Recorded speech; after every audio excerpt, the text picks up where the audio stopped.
let your thin come to play. 'Cause you got it, and you mean it, and you get there soon. And while you're grinding, making dreams come true, so I'm just gotta let your body loose. Time to party, but those dance moves to good use. Yeah. Let your hands go up, stomp your feet. Let me see you kicking it back. Oh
Yeah, yeah, there's no doubt.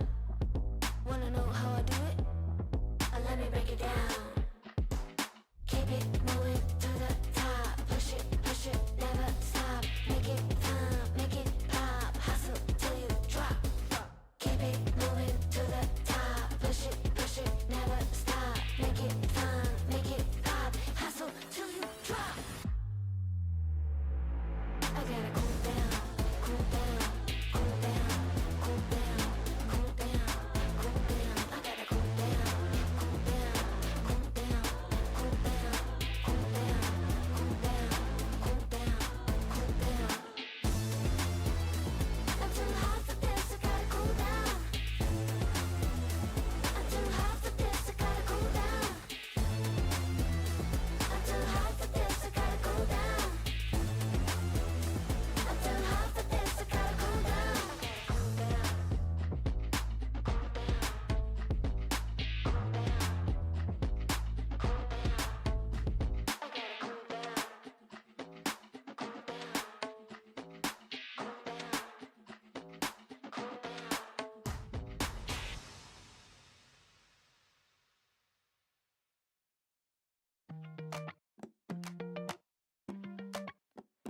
We gon' dance all day, we gon' dance all night.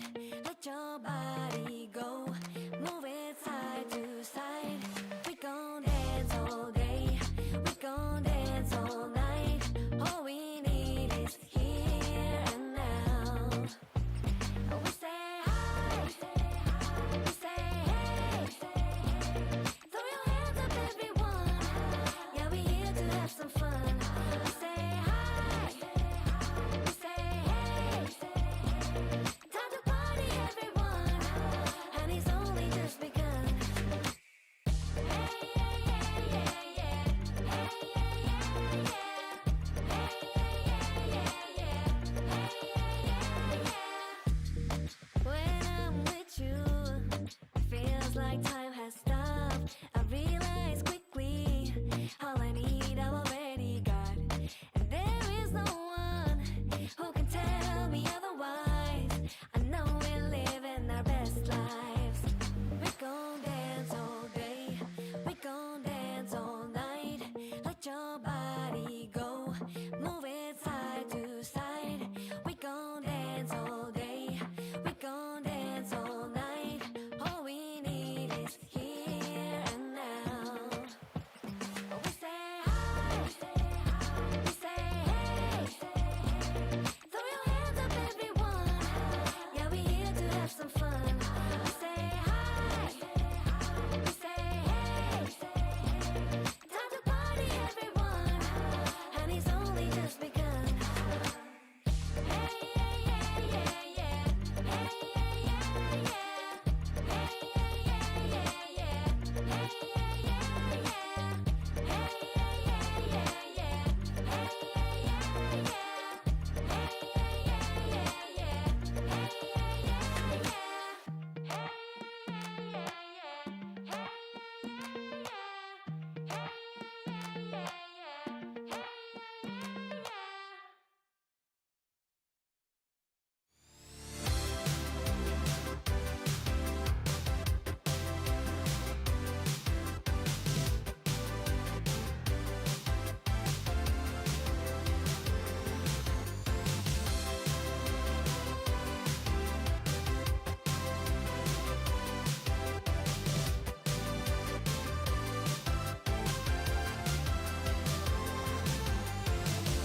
100, yeah.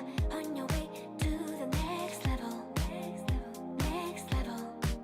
And while you're grinding, making dreams come true, sometimes you gotta let your body loose. Time to party, but those dance moves to good use.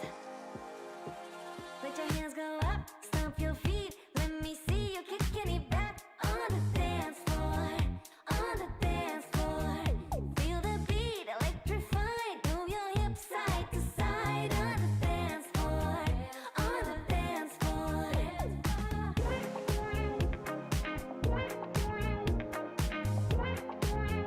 On the dance floor.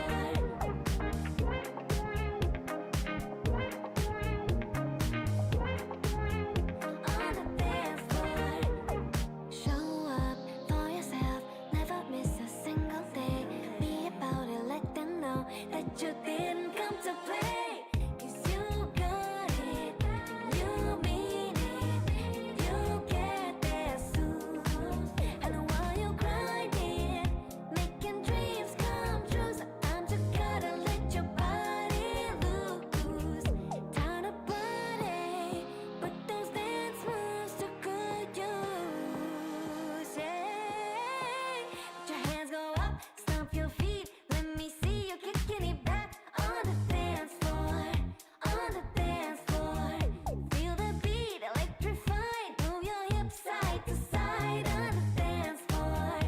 On the dance floor.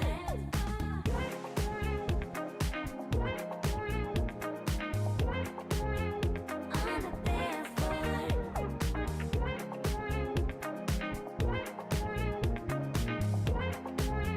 On the dance floor.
I'm ready to do it, I can't be afraid now.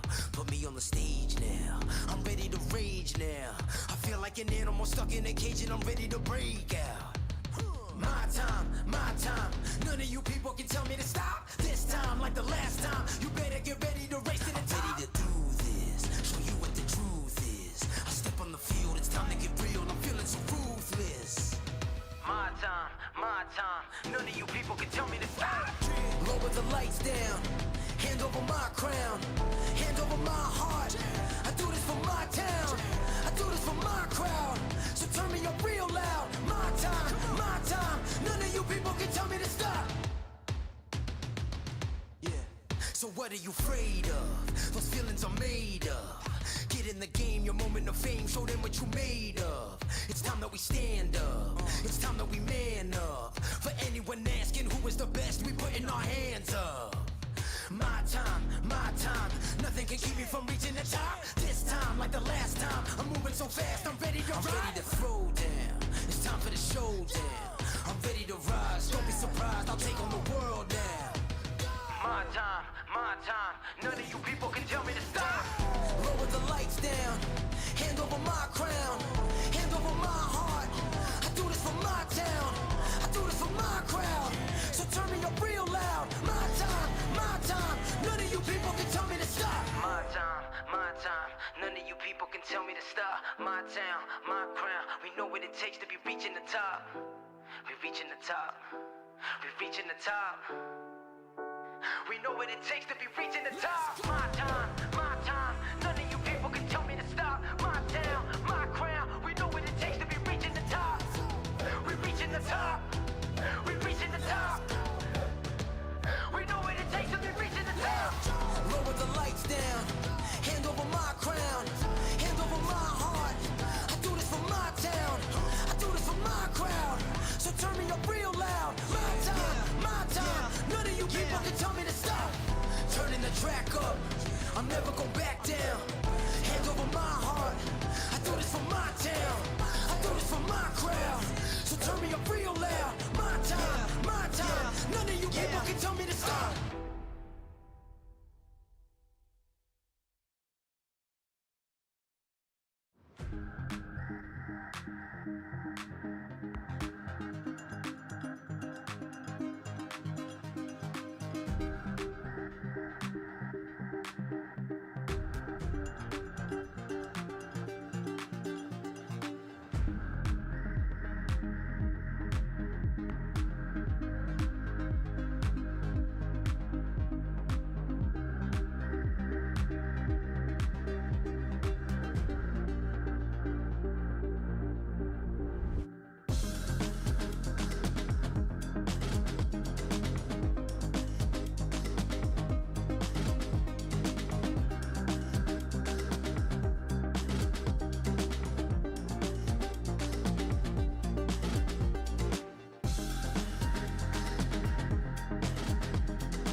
my name in your mouth, better add the respect. Otherwise, pressure gon' be at your neck when I burn you like. This ain't a game, my aim is the throne. I'm much higher than you, like a rocket, a drone. I'm powerful, think of a stone, throw it off in my brain and I'm back to the bone.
Welcome, ladies and gentlemen. It's another night here at Kartrider Drift League. My name is Wolf. I'm joined by Peter tonight. It's our second day here of the first official Kartrider Drift League. How are you feeling tonight?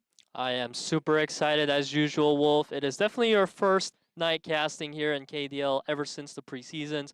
It is my second one, and I've already got a bit of a glimpse, a taste into the new meta in the season, and it's been amazing. Yeah, we have some big changes in terms of the teams here, of course. That's, I think, one of the most major changes we have, but we also have a format change. So if you take a look at this, we're running from October 7th to November 11th, and it is only on Wednesdays and Saturdays now, as well as this format now has top 5 that advance to postseason.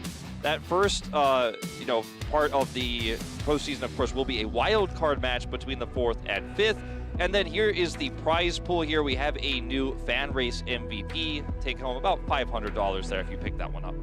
Yeah, fan race MVP is going to be a very nice one to pick up outside of your usual, the standing rewards you get. And our teams are now ready to take the stage. First up is going to be NUTMITE, an amateur team here in KDL. They showed up out of nowhere, but they had a pretty good performance in the preliminaries. Yeah, Vega, of course, being the player that you guys probably know more than anyone else, being on that Aura/Rocks roster. And then you have Will, who is kind of a casual streamer, did get picked up by this roster. Snoopy, of course, who played for Seraphic, and a player who has been very outspoken about his role in the team. But their opposition here in Desperado, also another team that has some familiar faces here. Banana, of course, being the one that stands out the most. Banana is such an iconic name now in this KDL, but of course he has some teammates there as well. For instance, Free Sky, he changed his name from Temin. He's been a teammate of Banana for the longest time, so it's going to be interesting to see that synergy. Yeah, Ghost as well, a player who had some pretty insane performances, especially his run there in the Ace match. So a player to look out for sure. I think this team definitely has a lot of potential. And it's hard to say really who is the underdog going into this series. We just don't know about these teams' current form just yet, especially with the change in the item mode meta right now where it's a lot more fast pace here. I have to say, I think both the team names are very cool. They're coming in here as new orgs, and NUTMITE, they've got a really cool logo. You can check it out here. They've got their little fan sign set up. You can see, of course, the the cart builds here. Very standard stuff here. And Snoopy is the item ace, but he is also the team captain. So definitely a player to watch out for. And NUTMITE is a team that was known from KRPL to always take us to a match 5 regardless of who their opponents were. So wouldn't be too surprising to see that today. And NUTMITE is saying, let's not forget our matchup in the prelims. Yeah, I think they were able to take them down in the preliminaries. So that is kind of just saying, hey, we did it once, we'll do it again. And very confident going into this matchup today, and I'm looking forward to see how Snoopy is going to do in new item. And on the other side, of course, Desperado. You mentioned Taemin switching to Free Sky. Ghost here, very strong runner for the squad in team mode. And Banana, he's a very creative player. Maybe we'll see him pull out a giant banana today. We can always hope. but I want to say I think this team on paper should be the stronger roster. But Right. again, it's too early to tell. It should, but they did have a rough time in the preliminaries to get to the main event. So I think the key point for this team is going to be to allow Ghost to play in the ace matches because Ghost has shown pretty good performance there. In fact, he's won against Guangdong Freaks World, who was a player known for the ace matches, and that's pretty impressive for an amateur. Yeah. They're going to eat up all the peanuts. So... And the camera shot goes to Banana at the right timing. they're pointing that out as well. Time to eat up all those peanuts. I love the NUTMITE logo as well. It's got a lot of flair to it with the sunglasses there on the peanut. Looks like a bomb as well, ready to explode. It's going to fuse that peanut. Let's take a look at our track list for speed, as we do have some bands coming through on Mine Winding Slopes, Factory Facility 5, and then for Desperado, taking out Shanghai Circuit and Boom Hill Tunnel.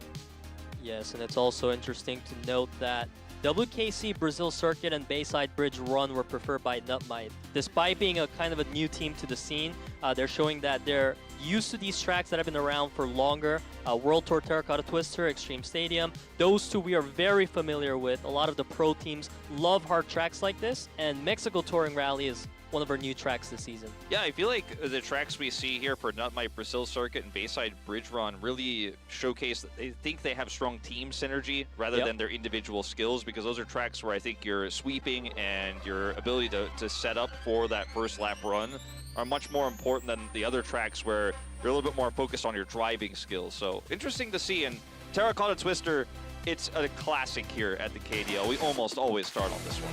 You have to be good at Terracotta Twister to be good at KDL, and now we're ready to get into round number 1 between NUTMITE and Desperado in World Tour Terracotta Twister.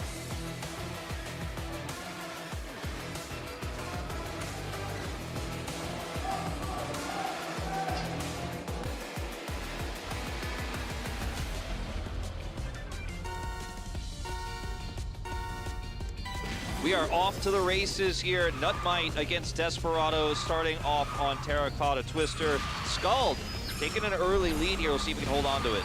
Keep in mind that NUTMITE, they are taking time right now to focus more on the team boost gauge in the back, whereas we're seeing a lot more emphasis on 1-2 basically from both the teams. They're fighting pretty heavily right now, but Desperado does have a better midfield. Yeah, Free Sky taking the lead here with Striker, and they do have a nice 1-2 win condition if they can hold on to this. And Promise also creating some disruption here for Vega and Scald, so this is really frustrating right now for NUTMITE. Wave also significantly behind here in the back, getting blocked out. And we see players just focusing on their own lines here at the moment. In fact, though, a bit of a mistake on the line from Desperado there is going to give room for NUTMITE to now take away that 1-2. So now it's pretty evenly balanced. Yeah, let's see if Ghost can actually pass Vega here, looking for the drift. And we see a lot more collisions with the walls, of course, on this patch with the upgraded carts, because you can try to take those narrow lines. You aren't punished as heavily for doing so. You can see that reflected in the gameplay here. Will actually getting a pass right now, and this is a very close race right now in our final lap. Will is definitely trying to keep the dreams alive, and Scald is there for the backup. And one good thing for NUTMITE is that if they can keep Promise in 8th place, then all NUTMITE needs to do is play catch up and maintain this midfield. Exactly. Really all about this first place spot here for Free Sky. He needs to hold on to that. The knockoff on the Scald! No. And that is huge. That may just do it here. Desperado in a fantastic position. Will taking first place, but that alone will not be enough. Will is just struggling at this point because he needs the backup, but there's none, and now Ghost is just going to take the first place away from him. Striker also with a beautiful inner line, and that is 1-2 going over to Desperado, securing round number 1. I mean, they cut the head off of Scald. I want to get another shot of that attack because that was, it looked like it was brilliantly played there from Desperado. And we will see if it was a player error or just simply an attack. It looked like an attack, and the angle there they took just to bop him right into that hole at that really critical juncture was what defined the final lap there. And also why Scald finished a full 6 seconds later than Ghost. I mean, that's the kind of impact you are going to have with an attack like that.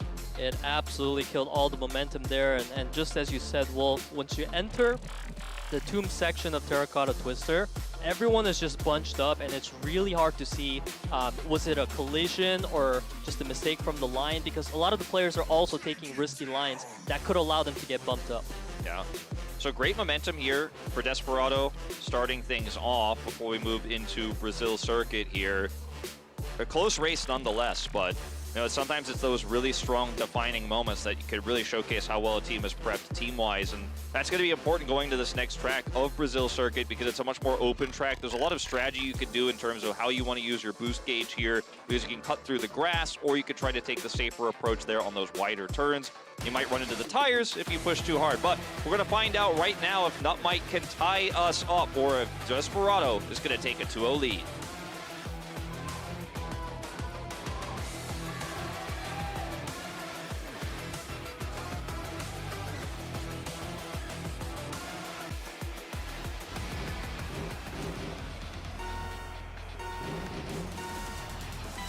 Speed off into the race in WKC Brazil circuit here for speed round 2, as we see 1-2 being heavily contested by both teams, except NUTMITE. They have a pretty strong control over that midfield right now. They certainly do, so Ghost is really going to have to hold on to his position here, but he is just simply outnumbered right now. He can't block everyone by himself, and ooh, even though collision here on the tire, that's going to hurt Will, though. Actually, he's the unlucky casualty of that exchange.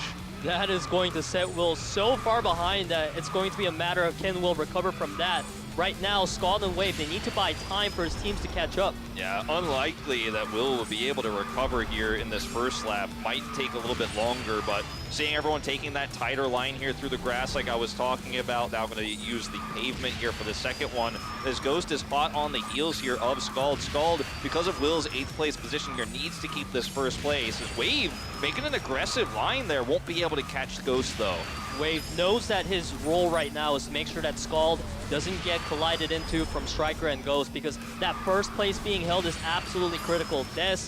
Desperado, they have such a good control right now. Fortunately, though, Free Sky did fall behind Will. Yeah, that's actually really huge here. NUTMITE now in a pretty safe position, even if Scald gets past here, but he's still doing such a great job of maintaining that lead here. Going to take this grass pathway here, cut through those turns, and Ghost will bop past. Now, there's a 1-2 win condition here for Desperado if they can pass him. Both of them have to, though, and Scald is holding his own up here. But Striker, he manages to pass by. Now it's Scald and Vega holding the 2 and 3. Striker's doing all he can, but Scald with a nice inner takes over once again. Scald is carrying so hard right now, but he does need to maintain that first place here. Vega coming through as well.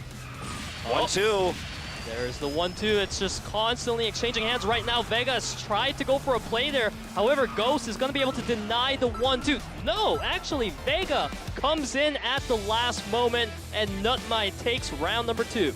All right, we are tied up now, and that was some fantastic driving from Scald, a player who has a lot of experience, of course, in the solo leagues here in KDL, but hasn't been able to make his mark as a team player just yet. But that is how you hold on to a first place spot. I mean, that's ace material right there. He just would not let up, despite being outnumbered that entire race. Ultimately, it did matter a lot, actually, with how much control Desperado did retake there in the last part of that first lap. Right. But he still held his own, and it's tied up now, 1-1. And just as you put it, Scald was doing a phenomenal job, but I'm also impressed by Will's ability to recover despite the awful start he had. And I feel like as a team overall, NUTMITE, they are really solid at speed. That's the vibe I'm getting so far. Yeah, looking very good. And both of these teams really having quite a good grasp of these first two tracks. Now we're going to a classic in Glacier Extreme Stadium, one of the most popular tracks in KDL history, along with Terracotta Twister, known for its hairpin turns at the end of the lap. So mechanics once again going to be tested. We saw a fantastic attack on the first race. The second race here, that bunch up really did cost Will initially. We could see something similar happen here in those hairpins. These teams are playing so aggressive right now with these new carts. Glacier Extreme Stadium is definitely a completely different vibe than Brazil circuit, which we just played.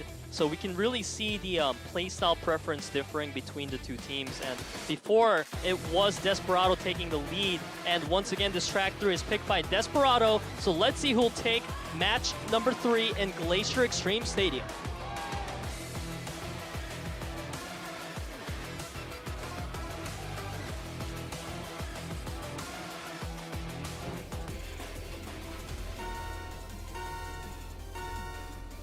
Off we go. We are tied 1 apiece. The speed mode is now essentially a best of 3 as Desperado start off the gates here in the lead. Yeah, it's looking pretty good there, but Ghost being in the back, it is a bit concerning. Ghost, I'm sure he'll be able to catch up nonetheless. And once again, it's Scald looking to carry the team and speed off in first. Yeah, Scald just so fantastic when he is that ace here, when he is holding that first place. And Free Sky is actually starting to make some headway here and has blocked Scald off. And Striker found a really nice angle here, but Will, that was a slick block from Will, and Striker's momentum is shattered. Yeah, I love that block. It was so good. And now it's just Scald and Free Sky really fighting for that 1-2 control right now. But Vega with a fantastic body block there. Yeah, that was really nicely played. We're seeing some really good blocks here. And the level of play since the preseason has really just leveled up, I feel, Peter. When you watch these racers here, some of these amateur players just killing it. But now it's NUTMITE in very firm control here. 1 and 2 for Scald and Vega after that first lap. Yeah, I mean, NUTMITE has complete control right now. It's only Promise that's really trying to catch up. Wave went for a block play there, and Promise was able to overtake him. So now, Wave, he's just going to go back for the 1-2 play. All right, so Promise or Ghost needs to actually get this pass here, but I think realistically probably both of them, because Free Sky is holding that 8th place right now. He's still competing here with Vega and Wave and Will, but right now the lead that NUTMITE have is pretty hard to overtake as long as those bottom spots are occupied by Desperado. You can see how close the pack is here at the back. Right, and Promise, he's doing all he can to at least keep that second place stream alive. Wave, he wants to go for that 1-2 to secure the team victory. Here comes Striker. Wave looking for the angle, but no, he's gonna get bumped back. And now it looks like NUTMITE is going to take speed round 3 with the 1-3-4. 1-3-4 gonna do it, and you see that frustration from Striker there. You see the extreme inner line he took. It looks like a mistake if you're not familiar with Cartwright and you see that move, because it's like, well, he definitely wasn't gonna make that. But if he does actually bounce that just right, that's the speed he needs to actually get that pass, and he knew it was almost impossible. And he spins around and takes the 8th place finish, because that was the one chance they had to win the race, and he wasn't able to pull it off. But a Hail Mary attempt nonetheless, and as you say, it's going to be NUTMITE now taking the lead here, match point for speed. And once again, it's Scald taking that first place for his team, being such a crucial member. And we saw Will make such a brave play earlier, blocking out Striker and completely killing his momentum, and it really paid off, because at the end, Striker did come in last. Yeah. Very much a tense atmosphere here as we're about to move into, of course, our 4th track here of speed, as NUTMITE have the advantage right now. We'll see how Item goes, but of course NUTMITE have Snoopy, Item Ace. Snoopy versus Banana, a really cool matchup here, but you don't want to put all your hopes on that. You want to have that extra point advantage. Taking the speed advantage is so massive. That is definitely what you want here, but now we're ready to bring you guys round number 4, and this is going to be match point in Village Bayside Bridge Run.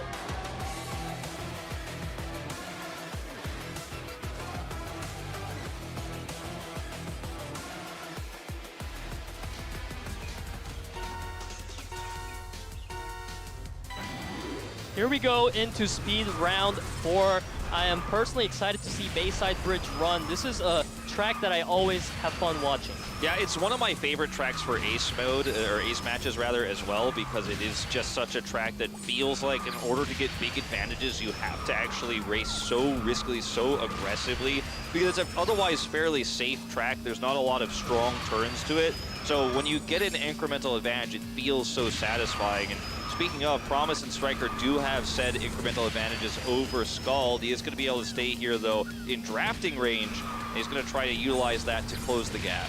Yeah, I love that NUTMITE, despite not having the 1-2, they have such a good control over the midfield that I feel like they know they're safe right now, and it's just a matter of opportunity when they go for the 1-2 interruption. Yeah.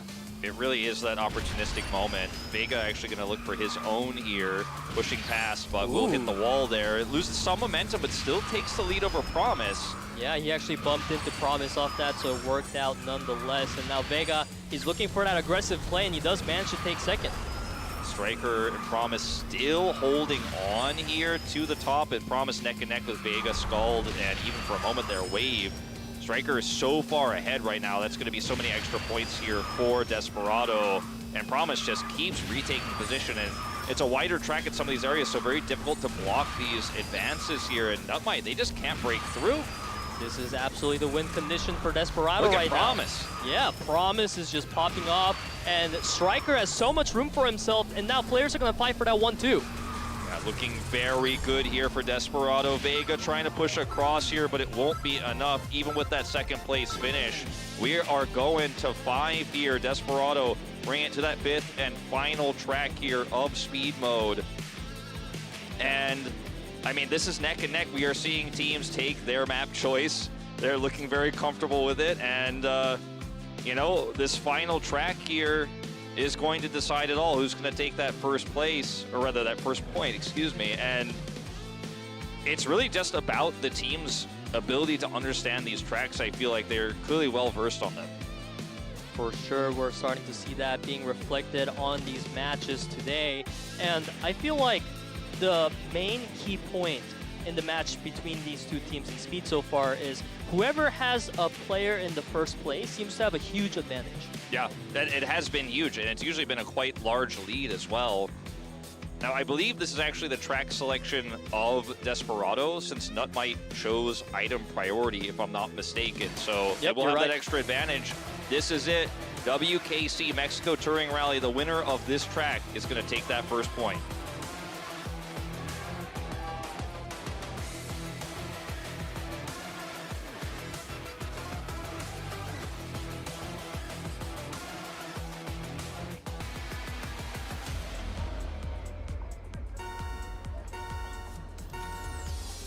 Speed round 5 begins here on Mexico Touring Rally. One race to decide speed mode.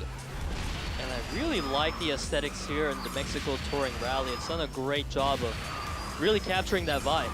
Yeah, it really does have a lot of really cool aspects to it. This part in particular, where you have a potential to get knocked off, can be quite scary. Then these jumps here, the extra acceleration. I mean, it does feel like you're kind of off-roading through it a little bit, since there's no pavement really on this track. Yeah, and the positions are really interesting right now. It's kind of like Desperado definitely has the strongest control over the top field, and NUTMITE, they're just kind of stuck in that 7-8. Yeah, and Liiv is significantly behind there. Scald has been, I think, the most critical player for NUTMITE so far in this series at holding that top spot or challenging it, but as you can see here, he's being highlighted by our observers as being so far behind in 7th that, I mean, this almost looks like an open and shut case here unless Vega and Will can make something happen. Will is so young. He's 2 years younger than Hojun's debut. That's how young he is. And we'll see if he can actually come up here and make something happen, but the gap is large. It's a one-lap track. Yeah, I mean, the way for NUTMITE to win this would be to take the 1-2 themselves, but just as you put it, Wolf, the gap is so big right now. Ghost and Striker, they don't even have to sweep, they're just playing time trial. Ooh, but a nice attempt from Will there. Unfortunately, he's gonna hit the wall, and it seems like the 1-2 finish is gonna deliver from Desperado. That may be a track record with how easy that one was played out here by Striker and Ghost. And Desperado making it easy, making it simple here, just having such a lead. And you mentioned it, you know, right after track 4, it has kind of just been the team that gets that first place lead. It hasn't been challenged. We have not seen successful running by either team. And so really hurts here for NUTMITE that that's going to be how it all goes down. It will not be, actually, no, it is a track record. Didn't show up for there for a second, but it does come up. So Striker will take the track record here with no challenges really whatsoever. One collision, I believe it had listed there, just freebie. Exactly as you put it. There was basically no pressure on the two runners of Desperado there. They absolutely killed it on their track pick, and you can see Free Sky looks really happy about that one. Yeah, he certainly should be. So now's the time where we get to have a really fun discussion about a lot of different things that went on here. So item priority was chosen by NUTMITE. So they actually chose to prioritize draft for item, which is very rare. You don't see it too often. Snoopy, the item ace, is the team captain here, but he's up against Banana, who's, I think, been a real strong point in a lot of weaker teams throughout KDL, 3 seasons, I should say. This is, of course, our first season of KDL, but we had some pre-seasons. So Banana coming in here up against Snoopy in a new meta is really exciting to me. As much as speed mode is definitely my favorite of the two, I think for this matchup specifically, these item aces are so iconic. that I'm really looking forward to seeing what they've got in store for us. It's a completely different story here in Item, despite the claims about the current meta being where you actually want to stay ahead in Item mode now throughout the whole race rather than trying to be opportunistic in the last lap. And you can say that's kind of similar to Speed, but no, really, it's all about teamwork and timing your defensive and offensive items correctly. Yeah, it's become a different skill set, really, than what it used to be. We'll talk more about that as we get into it, but let's first, of course, introduce the tracks who we'll have here. With NUTMITE having item priority, they chose Venice Gondola Tour, where we'll be going to Motherlode and then Magma Cavern. Those are their track selections, whereas Misty Falls and Graveyard Cemetery Circuit will be Desperados. The map architecture, the track architecture, not as important as it used to be necessarily for those timings, but it can be about, you know, where are those open spaces, for example. You see Clock Tower Crossing was taken away, the other graveyard track, Dark Castle, gone, and World Tour London Night, that was one of those timing-based tracks also removed here from Desperado. And what's really interesting to note is that NUTMITE, on 3 of the tracks they selected, all of them are 3-star difficulty tracks. So they are expressing very high confidence in these new item metas that came out. So I'm excited to see whether we'll get to see that big banana finally. But now we're ready to jump into item round 1 here in Venice Gondola Tour.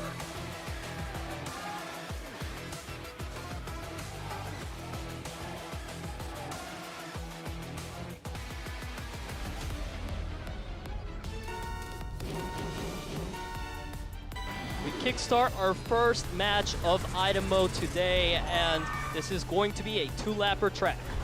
We had some actual denials there on the first item blocks as well, so kind of frustrating. So just to characterize, if you guys didn't catch Saturday's matches, what has changed here is I love this part of the gondola track where you get to actually ride the gondola through. It's a lot more fast-paced. We have a few new items, but it's constantly looking for advantages through using your items rather than holding them for timings at the end of the track. That is the way the game is played. It's more tempo-based rather than, you know, that, okay, I've got my Hail Mary item combo, I'm going to just leap forward with a Magnet Rush and win the game. Yeah, that's definitely been the biggest change to item mode thus far, and it has definitely helped with the pacing a lot as we see a beautiful water bomb entering there. That is certainly going to change up the pace. All right, so this alarm technique that you can use that Wave just popped there allows you, whenever you collide with a car, to spin out any other carts nearby. So Wave just tried to hold that choke point super hard to give Will a little bit more space up here. Unfortunately, he won't be able to utilize it very well, as that was a nice barricade. Perfectly timed there and synergized with the UFO as well. So now NUTMITE, they're going to take a nice lead off of that one. Another Siren being popped here by Free Sky, just absolutely decimating all the players. Yeah, the Siren timing there, a little bit sketchy though, not able to get a ton of value out of it compared to what we saw from Wave earlier on. Promise though, pretty significant lead, and he's got Free Sky to back him up. Yeah, that was Good a shield. great timing. Yeah, double shield here. Promise just going to continue to maintain this advantage, and Free Sky kind of try to block some of these advances. The Wisps are at the ready here for Free Sky as well to stop any cards that are trying to push past. Promise, he picked up a scanner. Not very useful. He wants some shields right now because now he's going to get hit by all of these items. And fortunately for Desperado, they have 3 players up at top. Yeah, if you have this many players in the lead, doesn't matter if one leader gets targeted, you have a backup plan, and Banana is going to be that backup plan here right now, and it looks very likely Desperado are going to be able to take this one. Oh, Free Sky Great with an shield. excellent shield there, just completely negating the barricade, and that's round 1 here in item going over to Desperado. Yeah, and very one-sided, actually. You know, they kind of had control from start to finish here, and sometimes, you know, the item RNG isn't going to favor you, but even with, like, a scanner being picked up, as you mentioned, which is the worst feeling ever when you're in first place, like, now I just know what they're going to get me with. Yeah. It can be somewhat helpful, obviously. It's not useless, but it's definitely not what you're looking for. It's tough, but they just maintained enough of a tempo advantage. They had multiple players who could run for that first place spot, and look at this, only Skull really there to challenge Wave, Snoopy, and Will. They're at the back.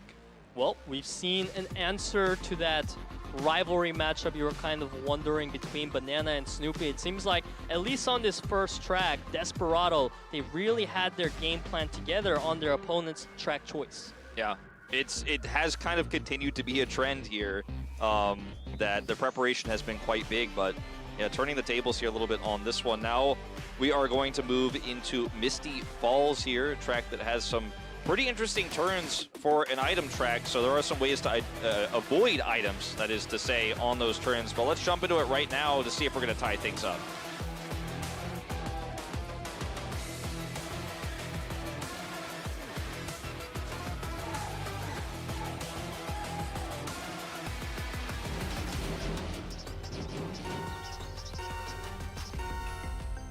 Off we go, Desperado with a speed win and a lead here in item mode.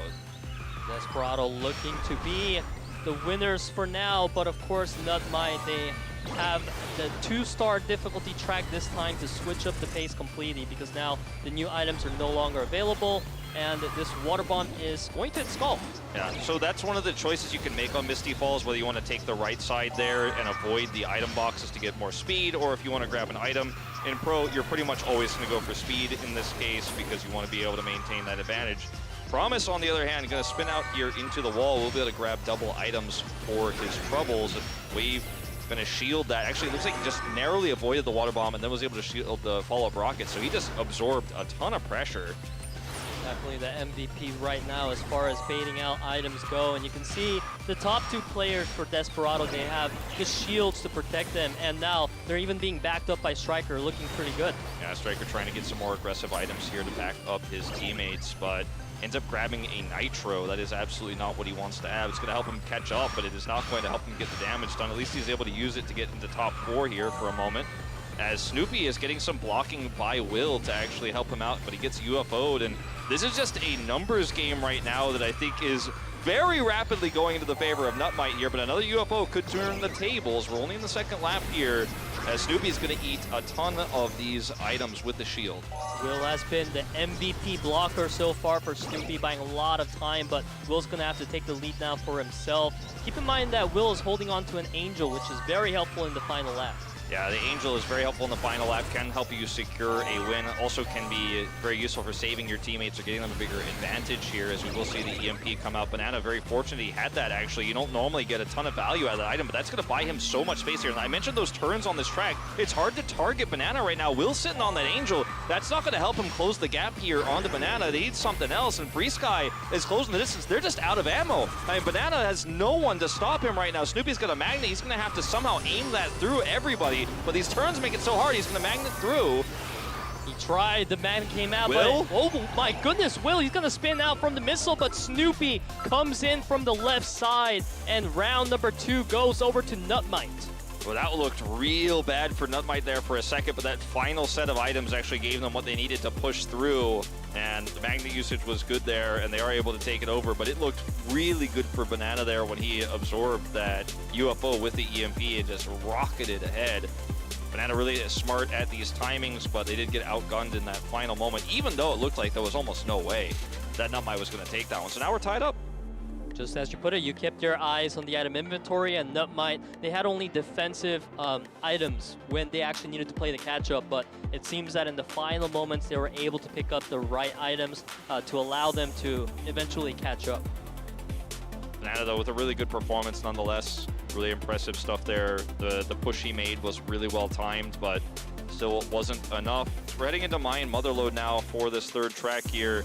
I love how neck and neck this series has been. I mean, it's never been more than one track ahead. Any of these teams, you just constantly trading back and forth. Very competitive series. An amazing way to show off our first amateur matchup of the season, but now match number 3 is going to be in Mayan Motherload.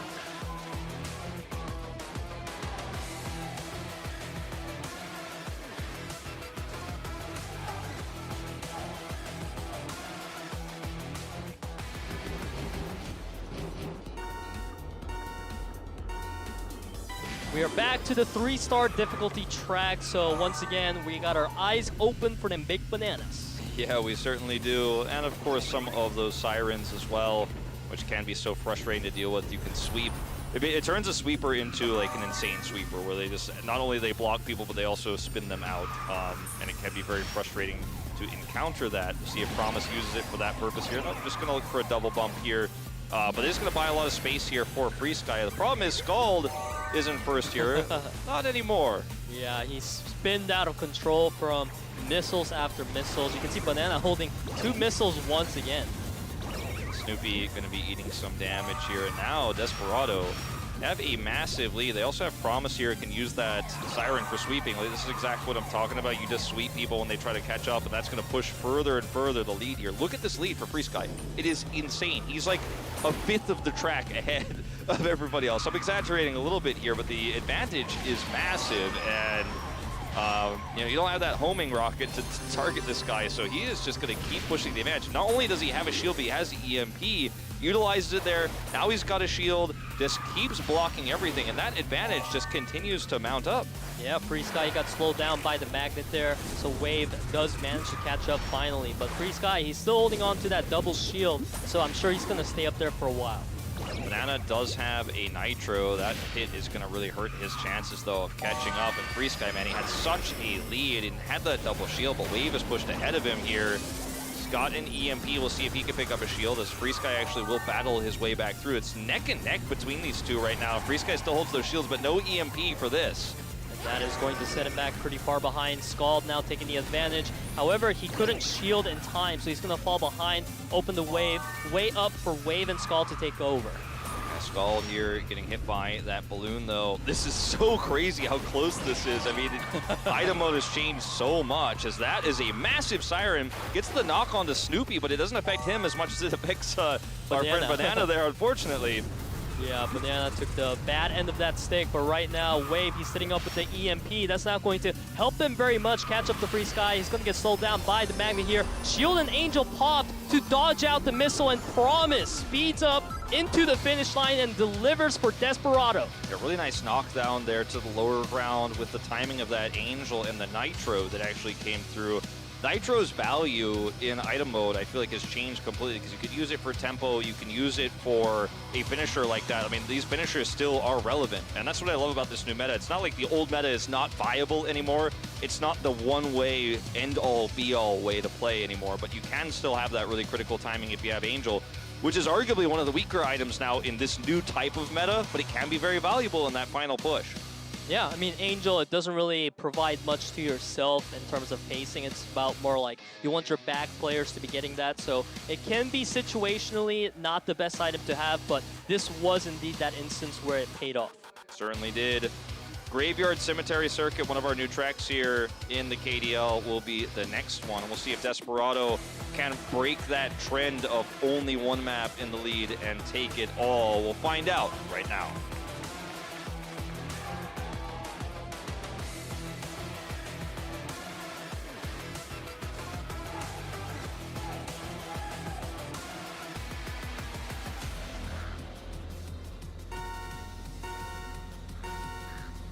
Desperado on match point in this series right now. If they win this track, they will take it 2-0, a 3-1 here in item. But so far, Snoopy is going to hold the lead for NUTMITE. Very contentious up there at the front. Yeah, Banana just going to pop a scanner there, but it's not going to provide terribly much value here in lap number 1. And Striker, he fails to make that jump. Yeah, it is actually very tricky, some of the parts of these graveyard tracks, especially this one, Cemetery Circuit, where you have to be really careful, and if you get hit by an item, you're going to fall off the side. If you don't take the jump properly, you're going to fall off the side, and that's going to cost you massive momentum. That's for sure what we're seeing happening so far, as we see Snoopy and Wave kind of just trying to maintain that first and second right now, and Wave is doing a phenomenal job absorbing a lot of this aggro. You can see Snoopy building so much distance. Yeah, this is the new style. We saw this evolving, of course, in preseason too, but if you get a big lead, it is so difficult to challenge if you have a buddy with you. And you can see he's able to take these jumps with ease here and not have to go around the longer part of the track. No threats for him. We'll see if this next item... Oh, he gets double EMP? That's just not fair. I mean, they're going to need a magnet or something here to catch up, as Will is also blocking for him heavily. Will, of course, lose that position there, but there is just nothing to stop Snoopy right now. I mean, still have a whole extra lap left. And the big banana! Whoa! The big banana! And it's huge! And the angle! He's blocked the ramp. I'm not sure if that's the best item in first place, but hey, it gets the job done because you're first place. You got so many players behind you. You hit his teammate with it. Wait, you can hit your teammate with that? Yeah, I guess so. Whoa, we're seeing Snoopy just picking up all the big bananas. Wait for the banana. Oh, he missed it. Oh, the big banana. Well, I guess this is the track where all the big bananas were hiding, and I'm so happy we got to finally see it. And now Snoopy is still maintaining the lead, but he has so many Desperado players around him. Yeah, it's so wild. Striker, though, pulling ahead now. Snoopy very close to him. It's all about these final 300 meters here. No attacking items available. Oh my except that God! balloon! Snoopy, is he gonna get caught by this UFO? Skull pushing ahead! And that looks like it is going to be us going again to a 5th track. That water bomb was so huge at the end. It targeted 3 players from Desperado, and that opened up so much space for NUTMITE to catch up. That might be one of the most clutch water bombs we've ever seen. Yeah, that triple. And we saw the least clutch big banana that just clipped through the card as he was too close to him to use it. But we saw the high value water balloon. Big triple there, and that was so huge. Scald is going to cross the finish line first and tie us up. Feels like this one is going full sets, you know, all 11, 5-5 to ace match. But we will have to wait and see. Desperado definitely have other ideas. That's why NUTMITE was known for, after all, called the NM score, where we keep going to the full track races. And I'm happy to see that translate here even to the KDL stage, because for these amateur teams, there's so much on the line. It's their first day playing. It certainly is a very challenging task to get that momentum here early on in the season. That's what these teams are looking to do. We'll see if Desperado can close it out here on Mine Magma Cavern.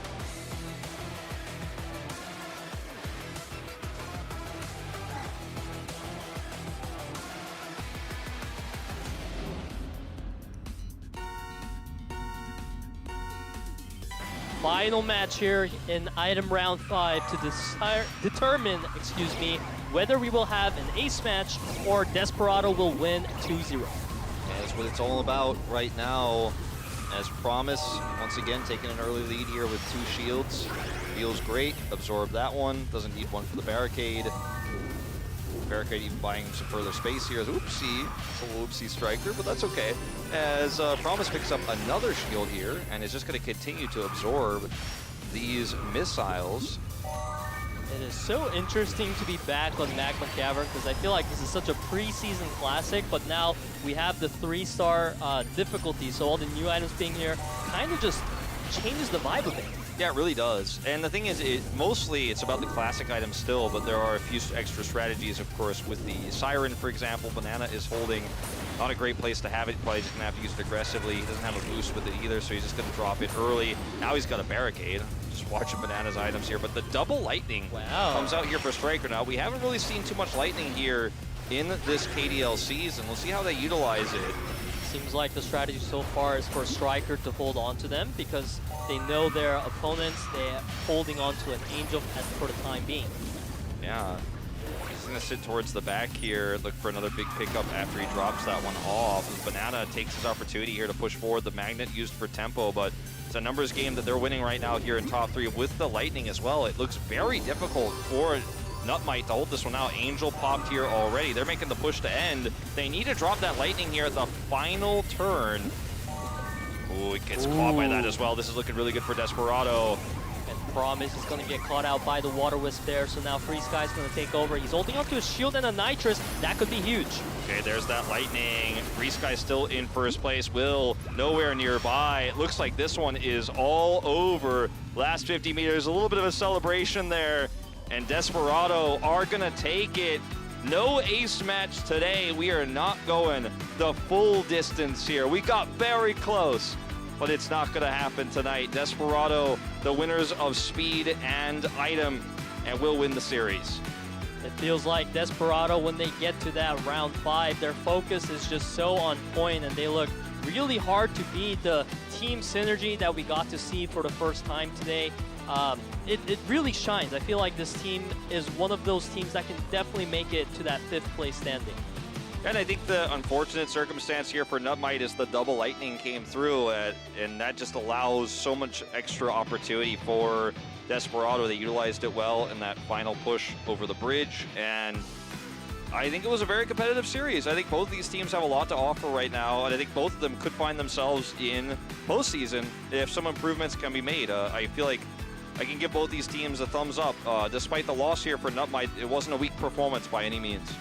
We saw them play against each other before in the preliminaries, and it was NUTMITE winning there. But this time here in KDL main stage, it is Desperado taking speed 3-2 and Item also 3-2. All I can see with Banana right now, instead of those bananas in this profile pic, is 2 peanuts right there, 2 oversized peanuts. We get the large banana, now we get the large peanuts.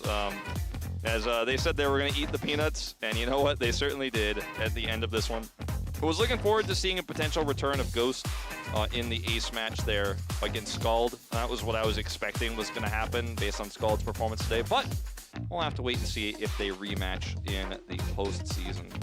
With these teams' history against each other already, I would not be shocked if we get a third matchup of them here in the KDL. Certainly it seems that way, because although NUTMITE, they are going to take the loss today, I'm really excited for the future of this team. I feel like going up against even some of our pro teams, NUTMITE is going to have a pretty good shot at taking them down. So we will have a lot more matches to be seen from them. We certainly will. It's still very early days here in the KDL season, so I'm looking forward to seeing what else these teams have to offer.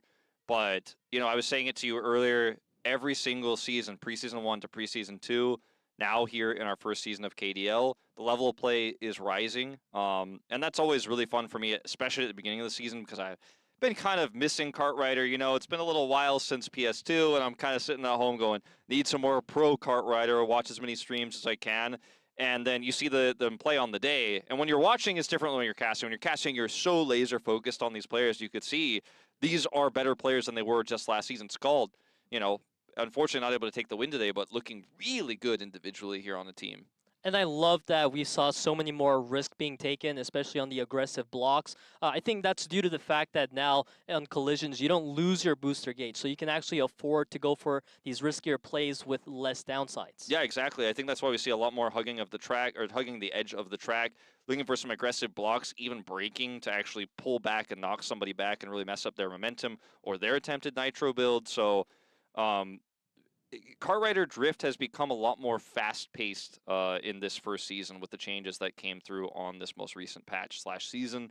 So hoping that that trend does continue, because, you know, I liked Kartrider in the preseason, but I'm liking it a lot right now. I think me and State are super aligned on that. Our next matchup, of course, is going to be a pretty big one in terms of Liiv SANDBOX taking on FNL. That is going to be the next team matchup that we have today. FNL with a new roster, Liiv SANDBOX staying the same completely. And we'll see you guys, I believe, in just a minute with that matchup.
레이서 여러분 안녕하세요. 아나운서 최시연입니다. 다가오는 10월 드디어 KDL의 첫 정규 시즌 2023 KDL 본선이 시작됩니다. 프리시즌보다 더 커진 볼륨, 더 치열해진 경기 방식과 더불어 이분을 위한 새로운 시즌 이벤트 KDL 팬 레이스를 소개해드리겠습니다. KDL 팬 레이스는 팬 여러분이 리그와 관련된 다양한 활동을 즐기고 부스터를 모아 나만의 레이스를 완주하는 컨셉의 시즌 이벤트입니다. KDL 팬 레이스 웹페이지를 통해 생방송 시청과 온라인 취업풀, 승부 예측, 주간 미션 콘텐츠 등 다양한 활동에 참여하실 수 있는데요. 획득한 트로피를 모아 팬 레이스 레벨을 올리면 각 레벨에 도달할 때마다 보상을 얻을 수 있습니다. 웹페이지에 로그인할 때는 넥슨 계정을 이용해야 하는 점 꼭 기억해주세요. 그럼 KDL 팬 레이스를 통해 획득할 수 있는 다양한 보상들을 알려드리겠습니다. KDL의 첫 정규 시즌을 기념하는 KDL 레이서 토비와 KDL 빅토리 이글 카트바디, KDL과 프로팀을 상징하는 풍선 엠블럼 스티커까지 응원하는 팀을 드러낼 수 있는 푸짐한 보상들이 여러분을 기다리고 있습니다. 획득한 보상들은 보상 수령 버튼을 클릭 후 인게임 우편함에서 수령 가능한데요. 그렇다면 이 아이템을 획득하기 위한 방법도 좀 더 자세히 알아볼까요? KDL 팬레이스의 경기 시청 페이지에서 생방송을 시청해 부스터를 획득하는 방법인데요. 더불어 경기 시청 페이지에서만 진행되는 실시간 투표, 퀴즈, 응원, 게임 미션 참여 시 부스터를 추가로 획득할 수 있습니다. 특히 이번 시즌에는 팀전 경기 종료 후 매치 MVP 투표가 진행돼 시즌 종료 후 매치 MVP에 최다 선정된 선수에게 MVP 선수상을 수여할 예정인데요. 투표는 생방송 중 KDL 팬레이스 웹페이지를 통해서만 참여 가능하니 투표 기회를 놓치지 마세요. 이제 직관을 가지 못해도 나만의 독창적인 취업풀 이미지를 공유할 수 있습니다. 온라인 취업풀 게시판에 직접 제작한 취업풀 이미지를 올리거나 마음에 드는 다른 팬의 취업풀에 좋아요를 표시할 수 있는데요. 리그 현장에서 취업풀을 만든 경우에도 직접 사진을 찍어 취업풀을 업로드할 수 있습니다. 방송일마다 게시판에 올려주신 이미지 중 주목할 만한 취업풀을 선정해 생방송에서 소개해드릴 예정인데요. 선정된 취업풀의 주인공에게는 추가 부스터와 넥슨 캐시를 드립니다. 리그 승부 예측도 보다 새로운 모습으로 돌아왔습니다. KDL 팬레이스의 승부 예측은 개막 1주차까지만 참여 가능한 시즌 예측과 각 경기 2일 전부터 참여 가능한 경기 예측으로 구성되어 있는데요. 보다 어려운 예측에 성공할 경우 더 많은 부스터를 얻을 수 있으니까요. 꼭 참여하셔서 여러분의 카자랄 능력 실컷 자랑해 보시기 바랍니다. 매주 새롭게 찾아올 주간 미션도 준비되어 있는데요.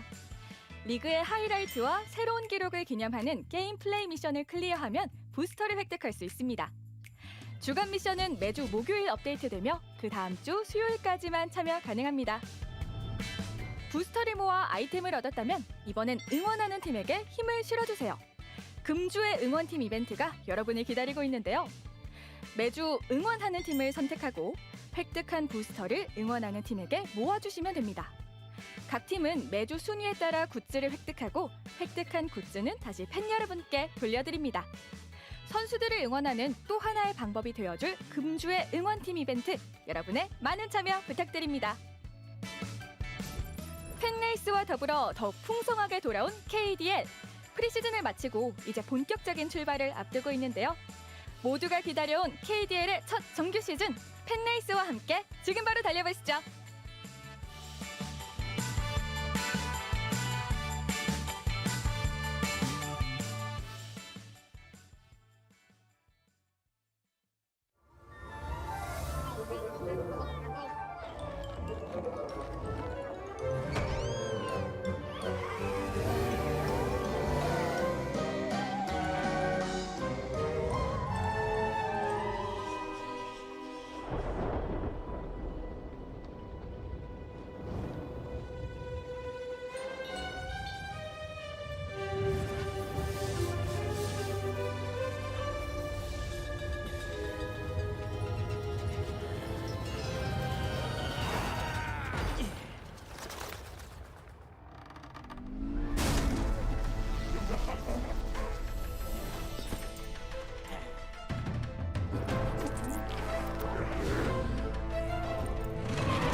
mouth, better add the respect. Otherwise, pressure gon' be at your neck when I burn you like. This ain't a game, my aim is to throw. I'm much higher than you, like a rocket, a drone. I'm powerful, think of a stone. Throw it off in my brain and I'm bad to the bone.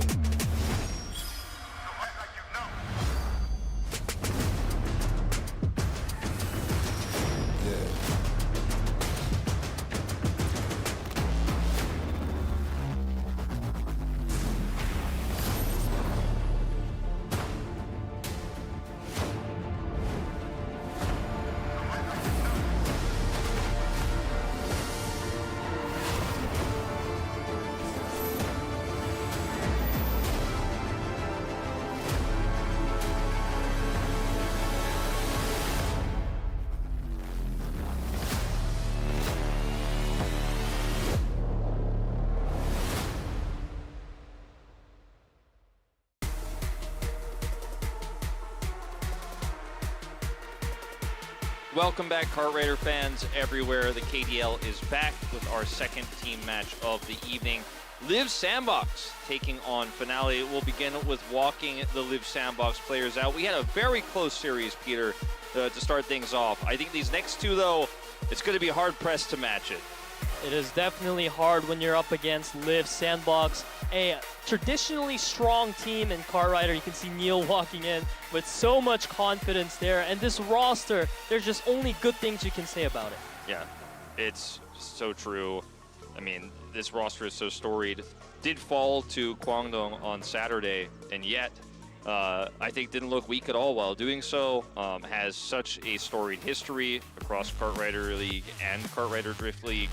Their opponents here in Finale bring in a new roster this time around. Same logo, same org, but they brought in a lot of the ex-Rox players, actually. Of course, formerly Spell. Woojun is now on this roster. Ding Feliz, who's kind of the captain, is coming in because he wants to show his boys how it's done. And he's not listed on today's roster, as you can see here, as well as Duzzy and Plansy, the item ace. Hong as well, I should mention, of course, a newer player. Finale Esports, they had a bit of a disappointing result last week because they did lose against Rox, the newer version of Rox that they badly wanted to beat. So they're having a bit of a tough schedule going up against Liiv Sandbox right after that loss. But, you know, pro players, they need to have this sort of mentality ready. Yeah, it's really true. You have to be able to bounce back quickly. Finale, I feel like as an org, has just always been on the cusp of making that postseason run, right? And just have not been able to do it. As Byung-soo bringing in his new dyed hair here, making a big statement, as he was the newest addition to this roster, of course, with Dalda last season, as Dalda is the item ace here, but still Neil, still Jimin, who's no longer the item ace, has had some fantastic solo performances, and Hyunsu, the sweeper here for Liiv Sandbox, a team of elite players. Liiv Sandbox definitely feels like a very well-rounded team to me, and they're saying no back-to-back losses for us, and that is exactly the kind of mindset they need to have. Although Finale Esports is not a professional org, they're still a very potent opponent. Yeah, I mean, they are becoming a known quantity here in the KDL because they've played through the preseasons. Now they're back here. They qualified, of course, for this first season. So they're an org that has a name behind them. Now they're looking to bring the results beyond the name, as the ex-Aura players coming here to make this roster. Finale, we can make it. The signs say Finale win. And, you know, the thing about Finale everyone's talking about right now is they seem to be very strong in item mode, but we'll see if they can hone the speed. This will send you to 8th place. It is wild to think that if Liiv Sandbox does have that 2-loss streak that they were talking about avoiding here, they would drop down to the bottom. That is certainly not what we're used to seeing here in the Kart Rider scene. But as you mentioned, Wolf, Finale Esports, they actually won the coin flip and they chose item priority. So they know they're so good at item. Then they gave the priority to Liiv Sandbox on speed here. And we can see that Liiv Sandbox, they picked up Glacier Extreme Stadium, Terracotta Twister. These two tracks are no strangers to Liiv Sandbox, but the WKC Shanghai circuit is going to be a interesting addition to that, whereas Finale, they focused their attention on all of the new tracks introduced this season in Mexico Touring Rally and Miami Drive. Yeah, Andy Harper taken out here by Liiv Sandbox, and Boom Hill Tunnel, one that has in the past been a bit of a shaky one for Liiv Sandbox. We have some memorable moments on that track against tough opponents, including Rocks themselves, that some of these players were on the roster of. But let's see how this one goes, because I don't know if we do get to go to Miami Drive. You know, Liiv Sandbox so favored in this series. I think Finale are really banking on item mode. They, as you mentioned, chose item priority with the coin toss win. So definitely the focus is there. All of the Korean analysts are saying this team is one of the best item mode teams here in the KDL. You get that item mode win, you got your chance at an ace match. And that is what we want to see here today in an exciting matchup like this. But our first round is in speed, and we head over to Glacier Extreme Stadium to see who wins.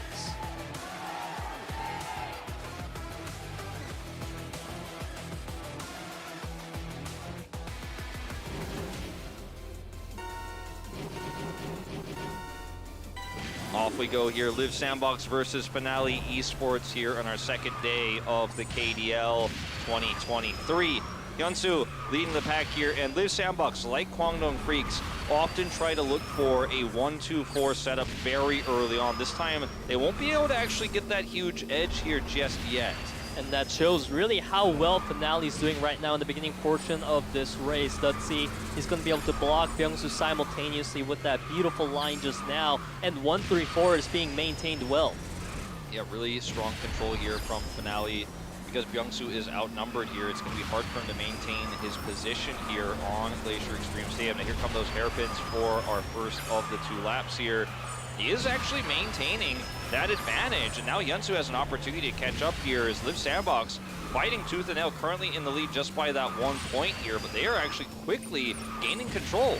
That's the thing, Finale looked like they were in such good control throughout that first lap, but Liiv Sandbox, they were constantly at their tails. They weren't too far behind ever, and you can see right now, Byungsu, he applies the pressure by taking away that 1-2 condition. Oh, Byungsu, though, with a little bit of a collision on that pillar, will lose some momentum here, but his recovery is so beautiful. And see how he takes that perpendicular line there, actually, to collide with his opponents, is trying to maintain that speed while doing so. Because again here, Byungsu's driving is phenomenal.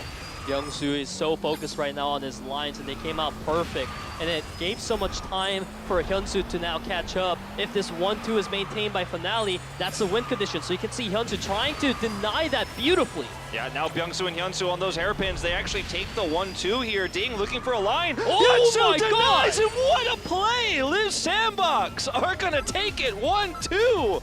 What a play!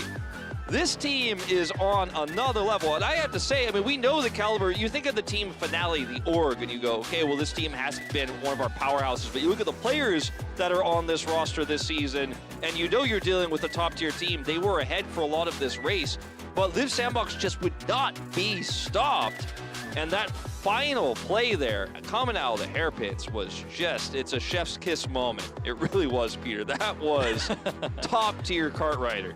Hyunsu absolutely aced it there, just wanting that MVP vote for himself right now with that crazy sick play. We've seen so many jumps off of that ramp in Extreme Stadium, but rarely do we see an execution nailed perfectly like that. And some of the lines that Byungsu was taking almost felt like it was tool assisted. I mean, he was cutting a knife through the track while being outnumbered there, and Hyunsu coming up, never disappointing him, never not going to be at his side there. That was a tenacious win. Not an easy one, but one that was certainly earned. Absolutely a nice victory going over to Liiv Sandbox on track number 1 there. But track number 2 is ready now. Let's head over to WKC Mexico Touring Rally.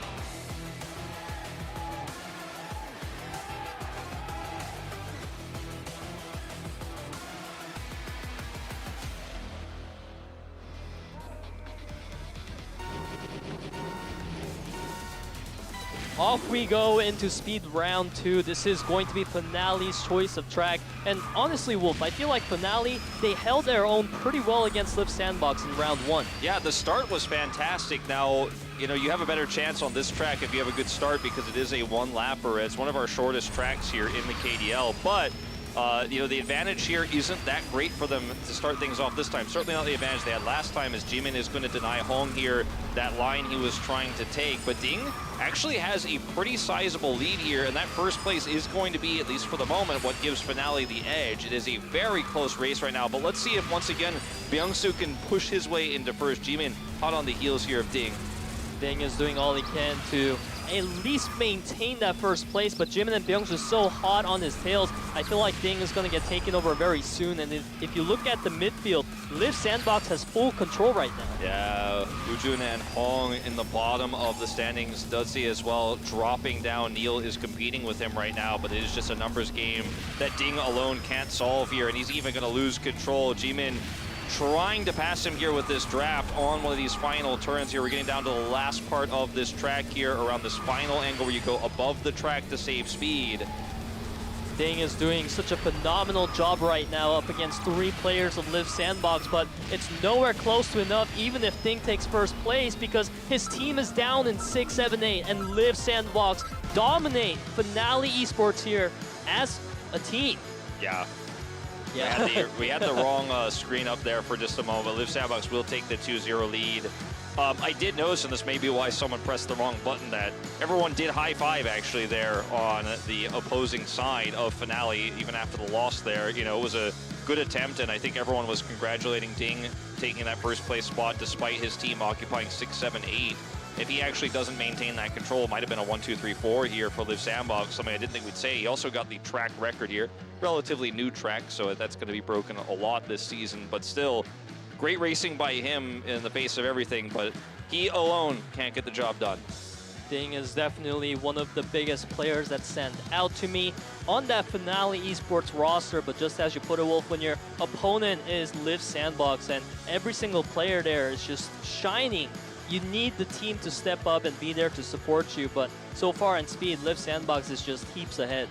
And a household name is Liiv SANDBOX, just like Terracotta Twister here in the KDL. They have played this track countless times since Kartrider Drift has come out. They're looking to close this speedboat out 3-0. We'll see if they can do it right now.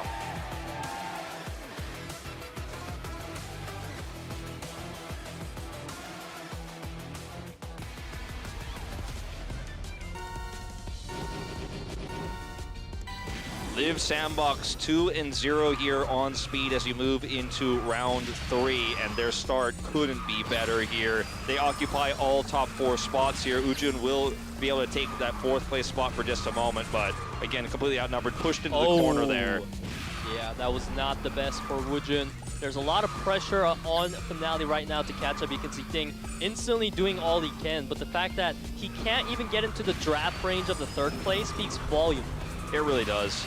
And unfortunately, you know, for Ding, as well as he's playing today, the rest of the team isn't going to be able to pull their weight as well with a great start like this from Liiv SANDBOX. Now, it is a 2-lap track. There is room for error here, but it is very unlikely that Jimin and Neil are going to give any headway here. There's just nothing Ding can do. He's not allowed to take the tightest and best lines. Look at the gap here between Woojun, Dudzi, and Hong, or Dudzi, excuse me, and the rest of the pack is 1, 2, 3, 4 now occupied. Again, Ding losing a little bit of control because he can't take the proper lines when Hyunsoo is sweeping like this. Hyunsoo's sweeping is so on point today. You can see him going for so many pesky plays, not giving Ding any room whatsoever. Yeah, just fantastic sweeping. And also still maintaining those fantastic inners too. Like, Hyunsoo is basically just 1v4ing right now. He will lose control eventually as he gets outnumbered, but look at the space he's bought for his teammates. By the time Woojun actually passes him, look at the gap between him and Byung-soo, not to mention the 1-2 win condition here with Neil and Jimin. Miles, it seems, ahead on the track. I mean, not even in Dutzy's view, practically. Yeah, the gap's gotten even bigger than the first lap, and all Liiv SANDBOX needs to do right now is to just really focus on their lines, not allow any misplays to happen, and Liiv SANDBOX looks like they're just going to take this one. This might be another track record here on one of our more popular tracks, Terracotta Twister. Neil grinning as they cross the finish line, Woojun as well. Formerly Spell, of course, if you guys followed the preseasons. Just got to get crushed here. Liiv SANDBOX take a 3-0. And really shut up the doubters of people who were going into this one disappointed with Liiv SANDBOX's performance against Kwangdong Freaks. But the caliber of play here for Kwangdong is just so much higher that you can see the real scale now as we jump into this one. We'll see if that ends up being a record here, as it was at Neil takes it, and it is a new track record here, 146. 2-6-1. So very dominant, nearly a 1-2-3-4. I am immensely impressed by what I'm seeing from Liiv SANDBOX today. And this is a team that has struggled so much coming over to KDL against Guangdong Freaks, like you put it, Wolf. But it feels like when you see them play against any other teams, you still see that they're at the top of their forms. It's not like Liiv SANDBOX got any worse. It's just that their competition also got better, and I love that KDL continues to improve that way. Yeah, I mean, these players that we are talking about, you know, formerly Spell, of course, I keep referencing that because that would be a name you guys recognize. Ding, who had such phenomenal performances in Preseason 2 in the solo matches, as well as his team matches there with Rox. And then, you know, Duzzy, these are players that have such a strong history here in KDL already themselves. This is not a pushover team. These are not amateurs. Sure, you have Hong, who's coming in relatively unknown, but Liiv SANDBOX are making themselves look like they're on a higher tier. Now, we're going to item mode now. Plansy, pretty unique playstyle, was very good at some of those timings, just like Taemin, a similar type of player. I don't know how strong he's going to look in this meta, but they already were able to 3-0 item mode in their previous attempt, and they prioritized item mode with their coin toss win. So clearly this is what they're hoping is going to push them into an ace match, and then maybe Ding can get it done there, because Liiv SANDBOX have been pretty notorious at choking in those critical ace matches. So it's still Finale's potential to win. They've got to secure this item though. And we take a look at the track list now. We see Finale, they picked up World Tour London Night, Cogwheel Crush, and Misty Falls. So they are showing a lot of confidence on the standard item tracks that we've seen so many times throughout the preseasons. But the Misty Falls is going to be the kind of new one that's thrown in there. I'm sure they practiced that one a lot. Whereas Liiv SANDBOX, My Mother Lode, another very classic track, but Graveyard Dark Castle is going to be a new one. Yeah. Now, when I think of Plansy, the first track that comes to mind is London Night. You know, he was one of the better Magnet Rush players in that meta. His ability to actually push through and win races is really phenomenal. His timings, you know, versus the new meta. But it's not that kind of meta. Let's see if they can pull it off here. This is their priority. They need to win item mode to force an ace match. It's all starting off here now on World Tour London Night.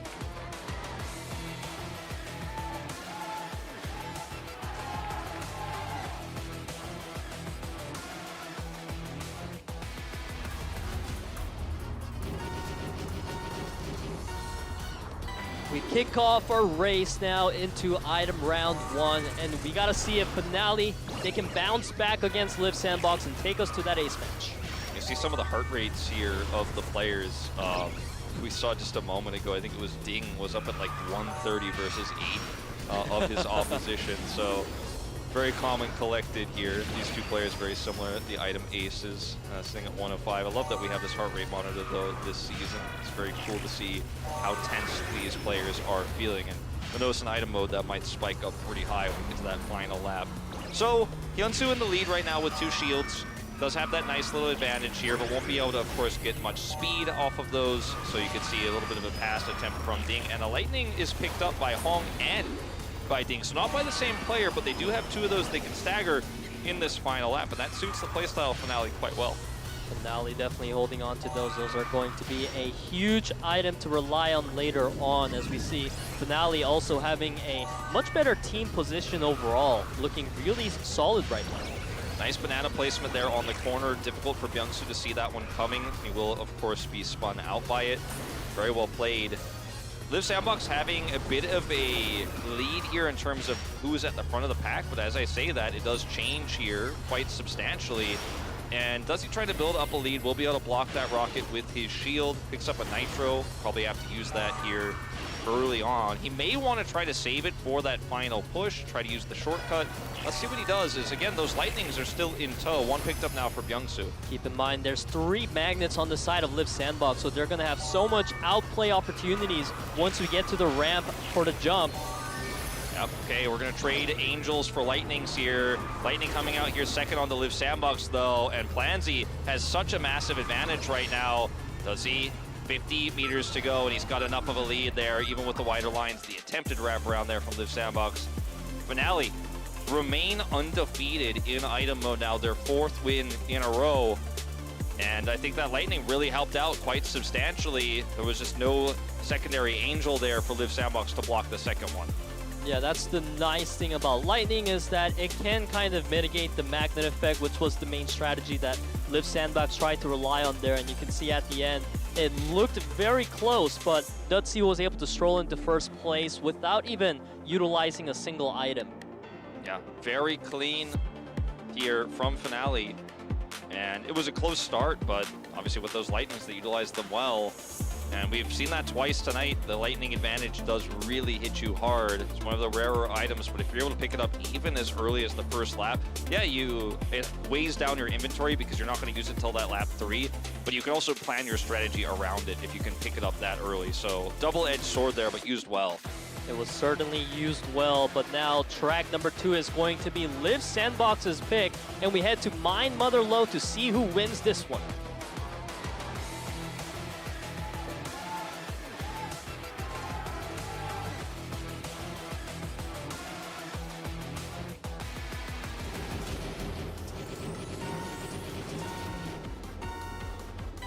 And we begin our item round 2. This is going to be a 3-star difficulty track. So you can see Dalda, he's holding on to a scanner. Yeah, scanner early. Isn't going to give you too much intel, unfortunately. Can let you know about a UFO that's coming up or something like that. Or if a Lightning was picked up on those first boxes, you'd want to know about that. But also knowing about Siren can be quite useful on this track because it's very tight. I think this is probably the strongest track for Siren in the pool, in my opinion, just because there are so many of these tight spaces. You're going to get a lot of value out of it, as Plansy attempts to do. See what he can do with it here in this choke point. Doesn't want to use it on his teammates, trying to find a better angle. Right. I love the counterplay to the Siren, though. When Plansy popped his Siren, player from Liiv Sandbox actually used the magnet on him and pulled him back so that he can't really go and interrupt anybody, as we saw a bit more Siren interactions there in the back. Yeah, just bumping into each other and creating that awkward interaction of the double spin. Yeah. As Dalda has taken a significant lead here in this track and has Byungsu to back him up. Ding, though, going to put an end to that with a really nice Siren into jump cut there. Actually, he's going to take first place for the time being, and the Sandbox do have a lot of aggressive items, the magnets, the nitros to catch up here. See how Jimin wants to use this magnet. He wants to use it for tempo now. I don't think he needs to with that bubble connecting. All right, now Jimin, you can see that he did pop the magnet for the tempo because he did fall behind quite a bit due to all the attacks that were coming on him. No way to dodge that water wisp, but you can see Jimin made a fantastic play. He actually took down Ding with him. Yeah, he took Ding out. Basically, if I'm going down, I'm taking you with me kind of moment where if you land on the side of that track, the cart track, it's really hard to explain, the mine cart track, you kind of go at a diagonal angle and lose a ton of speed. So you notice they're still at the back of the pack here. Ding and Jimin. Jimin rocketing forward. It looks like using another magnet here to jump up to 5th. Byungsu has Lightning here, and we'll see how he wants to utilize it right now. There is no Angel on the side of Finale Esports. That is definitely a concerning matter as we see Jimin. He pops a Siren here, but he gets spun out of control. Liiv Sandbox taking really good control right now. Yeah, Byungsu has too much protection here. Nothing can hit him. He's out of the balloon range, and they will have the Angel even just as icing on top of the cake here to guarantee he takes first place. And that'll be the first loss for Finale in item mode so far this season. And we're tied up 1-1. Starting to feel a little bit tense if you're a Finale fan because it means you are 2 item tracks away from dropping out again here and going 0-2 at the start of the season. That's the thing. We kept mentioning Finale as being one of the most proficient item teams here in KDL right now, but you can't forget that Liiv Sandbox. This is such a well-rounded team. Not only are they good at speed, they're also good at item, which is where a lot of their core strengths lie. So Finale is just up against the wall right now. Certainly. So, scary times, but we're back to now the second track pick here for Finale. And it will be Factory Cogwheel Crush, one of the older tracks here in the pool. We'll see if they can make it work here. They so desperately need this win. Without it, that's going to push Liiv Sandbox to match point. Let's find out if they can do it as we move into this third track.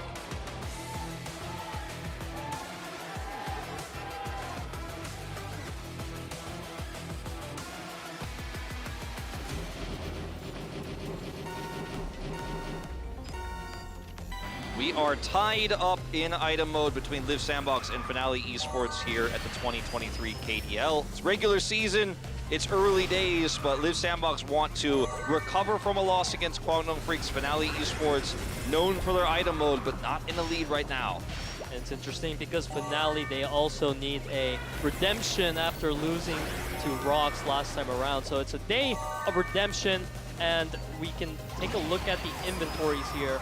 Dalda, he had a great usage of Siren there, but his momentum is stopped by the water ball. Yeah, now that he's at the back, the Siren doesn't even feel that useful. He's just going to pop it right away. Found an opportunistic angle there to use it the first one, but you usually want to use it when there's a pack of players where you can get high value in the mid-range, or if you want to use it defensively to sweep, but at the back, not too useful. Speaking of which, Jimin does have Magnet here. He could try to use the Magnet with the Siren to actually pull his way into a spin attack.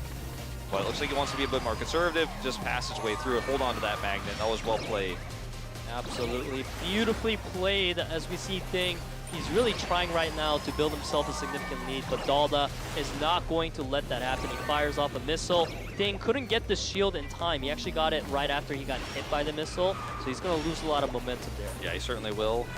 He gets a hold onto the shield at least here, and they actually do hold the top 3 spots for the moment. As soon as I say it, though, Hyunsu will pass, and trying to hit their leader here, but Plansy has a shield, so we'll get that one out. That was really well aimed, that missile, but still blocked, unfortunately, and Plansy's starting to build up a pretty sizable advantage here. Yeah, and Byung-soo, he ran out of item options, so he's going to be set back, but fortunately, Plansy also gets set back, so Liiv Sandbox still within range to target him. There's another shield here from Plansy. He's also got a Magnet, and Hong, his buddy here, who was able to avoid that balloon somehow. Looks like just outside of the hitbox there.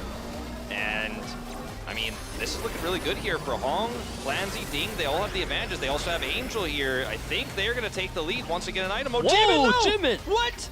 I got to see a replay on that. How did he get up there? I was just like, I was writing the obituary for Liiv Sandbox on this one. I was like, Jimin was a good father, you know?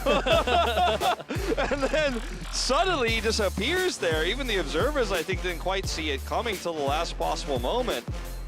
But they had everything in the bag. Jimin just wasn't going to give up. I mean, even with the Angel, I thought this is 100% done. He's able to clutch it out by half a second here over Hong there. Might have had a Magnet. He had some sort of crazy momentum there to jump 3 places up into first place. I don't know if we'll get a replay, but either way, Liiv Sandbox stealing that one away, and now they are 1 track away from bringing themselves to a 1-1 scoreline here in regular season.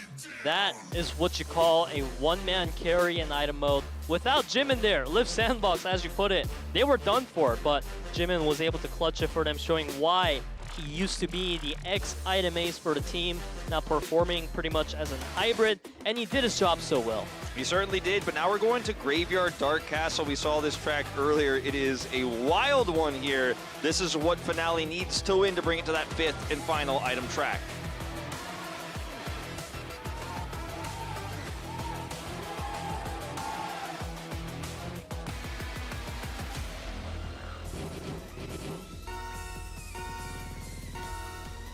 Our item round 4 is going to be a spooky map, Graveyard Dark Castle, a 2-star difficulty track. So we are back to our standard set of items.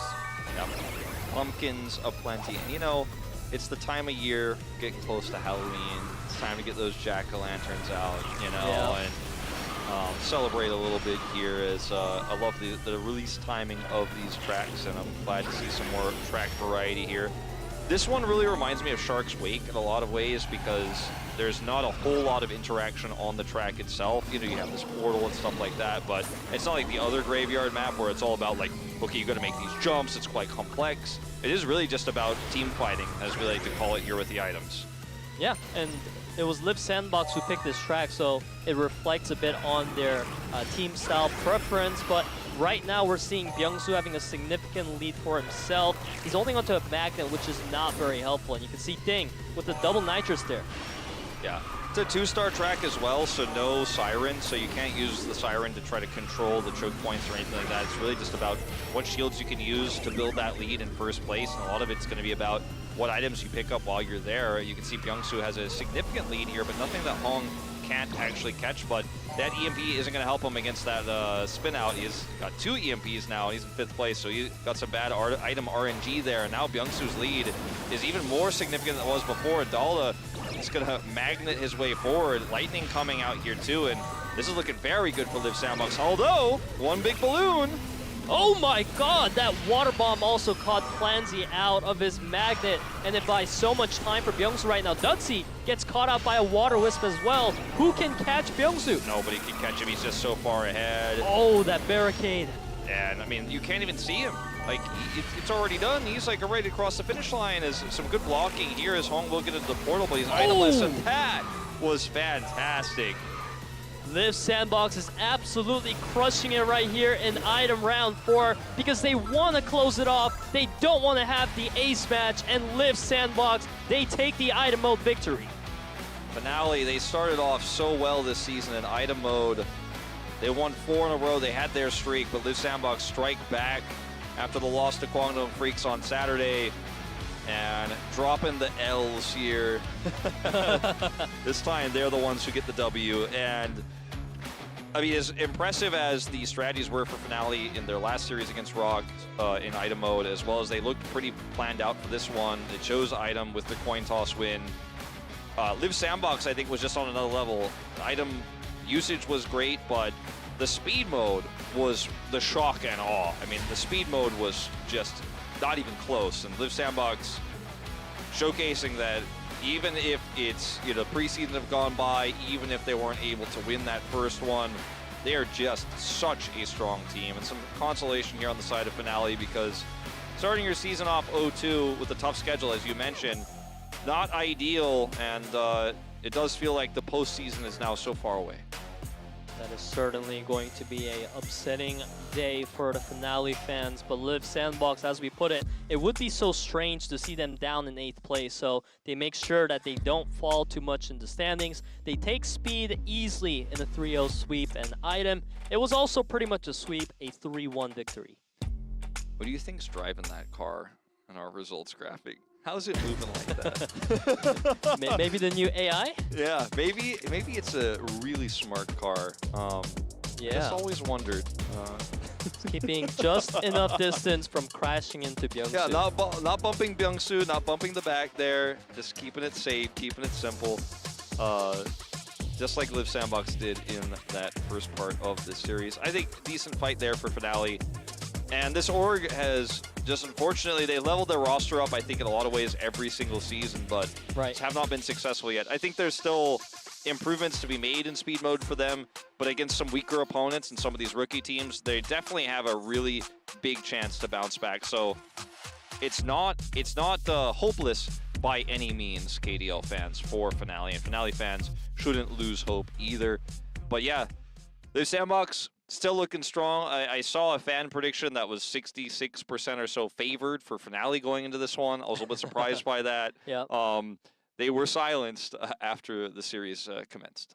And I mean, given that Finale is the ex-Rocks roster, we can say, and Rocks Esports in the preseason 2, they were the first place team in the standings. It kind of makes sense that our fans expected more out of them, but the main problem that we kind of noticed today is in speed, Ding was doing a great job keeping up with Liiv SANDBOX. It's just he can't 1v4.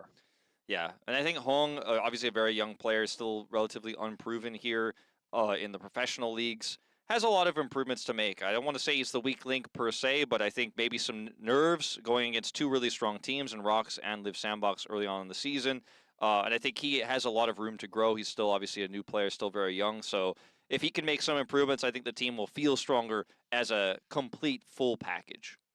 And their strategy right now has been just prioritizing the item mode for the most part. But, you know, as you come across teams like Liiv SANDBOX, there's so many other teams that are also good at item mode. In fact, this is just the day 2 of KDL. We haven't gotten to see the full potential of a lot of the teams yet. So I feel like it's really hard to perform at this stage in KDL with such a one-dimensional strategy like win item and go to ace. Especially when you consider how volatile the item meta is right now as it's still being solved, and the item meta changes nonstop, but it's the fundamentals of speed that don't really change even with the introduction of new cards. But we do, of course, have our final series of the evening. You can see it down below. MIRAENSEJONG up against always the new rookie team here. We're going to be back in about 7 to 10 minutes time with that final series. We'll see you then.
레이서 여러분 안녕하세요. 아나운서 최시연입니다. 다가오는 10월 드디어 KDL의 첫 정규 시즌 2023 KDL 본선이 시작됩니다. 프리시즌보다 더 커진 볼륨, 더 치열해진 경기 방식과 더불어 리그를 더욱 새롭게 즐길 수 있는 콘텐츠를 함께 준비하고 있는데요. 지금부터 KDL 팬 여러분을 위한 새로운 시즌 이벤트 KDL 팬 레이스를 소개해드리겠습니다. KDL 팬 레이스는 팬 여러분이 리그와 관련된 다양한 활동을 즐기고 부스터를 모아 나만의 레이스를 완주하는 컨셉의 시즌 이벤트입니다. KDL 팬 레이스 웹페이지를 통해 생방송 시청과 온라인 취업풀, 승부 예측, 주간 미션 콘텐츠 등 다양한 활동에 참여하실 수 있는데요. 획득한 트로피를 모아 팬 레이스 레벨을 올리면 각 레벨에 도달할 때마다 보상을 얻을 수 있습니다. 웹페이지에 로그인할 때는 넥슨 계정을 이용해야 하는 점 꼭 기억해주세요. 그럼 KDL 팬 레이스를 통해 획득할 수 있는 다양한 보상들을 알려드리겠습니다. KDL의 첫 정규 시즌을 기념하는 KDL 레이서 토비와 KDL 빅토리 이글 카트바디, KDL과 프로팀을 상징하는 풍선 엠블럼 스티커까지 응원하는 팀을 드러낼 수 있는 푸짐한 보상들이 여러분을 기다리고 있습니다. 획득한 보상들은 보상 수령 버튼을 클릭 후 인게임 우편함에서 수령 가능한데요. 그렇다면 이 아이템을 획득하기 위한 방법도 좀 더 자세히 알아볼까요? KDL 팬레이스의 경기 시청 페이지에서 생방송을 시청해 부스터를 획득하는 방법인데요. 더불어 경기 시청 페이지에서만 진행되는 실시간 투표, 퀴즈, 응원, 게임 미션 참여 시 부스터를 추가로 획득할 수 있습니다. 특히 이번 시즌에는 팀전 경기 종료 후 매치 MVP 투표가 진행돼 시즌 종료 후 매치 MVP에 최다 선정된 선수에게 MVP 선수상을 수여할 예정인데요. 투표는 생방송 중 KDL 팬레이스 웹페이지를 통해서만 참여 가능하니 투표 기회를 놓치지 마세요. 이제 직관을 가지 못해도 나만의 독창적인 취업풀 이미지를 공유할 수 있습니다. 온라인 취업풀 게시판에 직접 제작한 취업풀 이미지를 올리거나 마음에 드는 다른 팬의 취업풀에 좋아요를 표시할 수 있는데요. 리그 현장에서 취업풀을 만든 경우에도 직접 사진을 찍어 취업풀을 업로드할 수 있습니다. 방송일마다 게시판에 올려주신 이미지 중 주목할 만한 취업풀을 선정해 생방송에서 소개해드릴 예정인데요. 선정된 취업풀의 주인공에게는 추가 부스터와 넥슨 캐시를 드립니다. 리그 승부 예측도 보다 새로운 모습으로 돌아왔습니다. KDL 팬레이스의 승부 예측은 개막 1주차까지만 참여 가능한 시즌 예측과 각 경기 2일 전부터 참여 가능한 경기 예측으로 구성되어 있는데요. 보다 어려운 예측에 성공할 경우 더 많은 부스터를 얻을 수 있으니까요. 꼭 참여하셔서 여러분의 카자랄 능력 실컷 자랑해보시기 바랍니다. 매주 새롭게 찾아올 주간 미션도 준비되어 있는데요. 리그의 하이라이트와 새로운 기록을 기념하는 게임 플레이 미션을 클리어하면 부스터를 획득할 수 있습니다. 주간 미션은 매주 목요일 업데이트되며 그 다음 주 수요일까지만 참여 가능합니다. 부스터를 모아 아이템을 얻었다면 이번엔 응원하는 팀에게 힘을 실어주세요. 금주의 응원팀 이벤트가 여러분을 기다리고 있는데요. 매주 응원하는 팀을 선택하고 획득한 부스터를 응원하는 팀에게 모아주시면 됩니다. 각 팀은 매주 순위에 따라 굿즈를 획득하고 획득한 굿즈는 다시 팬 여러분께 돌려드립니다. 선수들을 응원하는 또 하나의 방법이 되어줄 금주의 응원팀 이벤트, 여러분의 많은 참여 부탁드립니다. 팬레이스와 더불어 더욱 풍성하게 돌아온 KDL.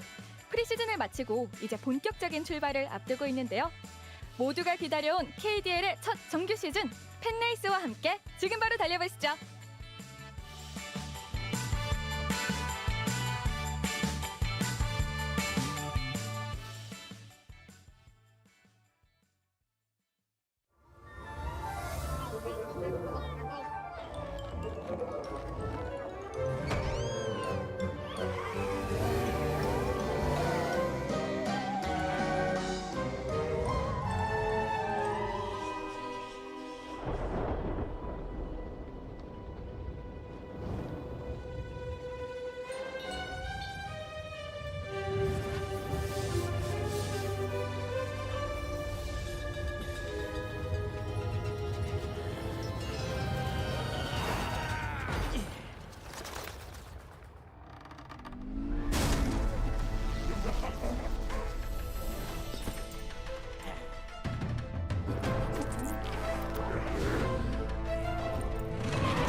Check if my name in your mouth, better add the respect. Otherwise, pressure gon' be at your neck when I burn you like. This ain't a game, my aim is the throne. I'm much higher than you, like a rocket, a drone. I'm powerful, think of a stone. Throw it off in my brain and I'm back to the bone.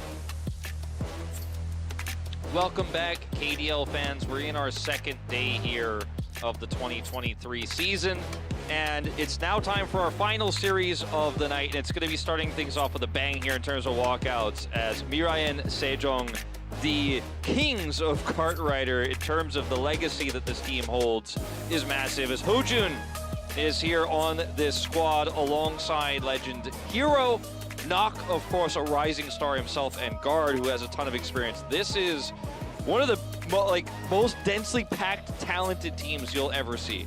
This is the hype of all hype right now here in the KDL official season, and a lot of people are pointing them to be the team that could win it all this season. Yeah, one of the big favorites, and it's a super team, you know, it's basically straight up. And the irony of tonight's match is that it is against a team of complete rookies, players who have no real kart rider experience in all ways. So an amateur team that was able to qualify here and made some pretty big waves because their performance was so strong that, you know, people were like, wow, this team actually looks really good in the preliminaries. We've got to watch out for these young players. So if they could upset tonight, it would definitely make the front page, let's just say, as Ming, Diamond, Knight, Move, and Node will be the players here. Node, the item ace. So it is some of the most storied players in Korean esports, let alone Kart Rider here, and a team that is trying to start their first page of their story in all ways. It is not going to be an easy debut match. That seems to be the storyline that we're going for today for many of these amateur teams, and you can just see the nerves on the face of Always, whereas for a team like MIRAENSEJONG, there's no nerves at all. They're just here to game. Yeah. Compilations of players with top individual stats.zip. There you go. I mean, their names alone say it all. I mean, Hero and Hojun have matched against each other when they were on different teams in countless ace matches because they were both the aces, always 07. That's not very inspiring, is it? No, not yet, but hey, I gotta say, it's gonna be a first challenging match for Always, no doubt, in this roster, against this roster rather, but never say never. The beginning of Always' journey, and as you can see, these players are very young. I mean, just visually you could see it, right? And they have no real records to speak of, so the youngest on top, that's what they're looking for here. Debut match for every single one of these players in what is a very large roster here. So this team is going to be kind of like opening up a new box of cookies. We know they've done so well in preliminaries, but how well can they translate that skill over to the main stage? As we see a word of confidence from them, the oldest team and the youngest team are facing off, and hey, usually in games, the younger teams have an advantage. Yeah, it is true. But experience in Kart Rider, if you've been watching Hojun since his debut so long ago, you know that experience actually can be a stronger factor, especially if you're able to keep your physical strength and your mechanics up, which Hojun has proven time and time again he can. But uniting Hojun and Hero on one roster almost feels unfair. Let's talk about the tracks here for speed, as we will have, of course, speed priority for MIRAENSEJONG. We're going to Glacier Extreme Stadium, then World Tour Miami Drive, so we will see that track no matter what here. Always having a bit of a card up their sleeve, and that selection, a very rare track. Terracotta Twister, as common as it gets. Then we'll go to Boom Hill Tunnel and Factory Facility 5, which does kind of sneak in that round 5 sometimes here at the KDL.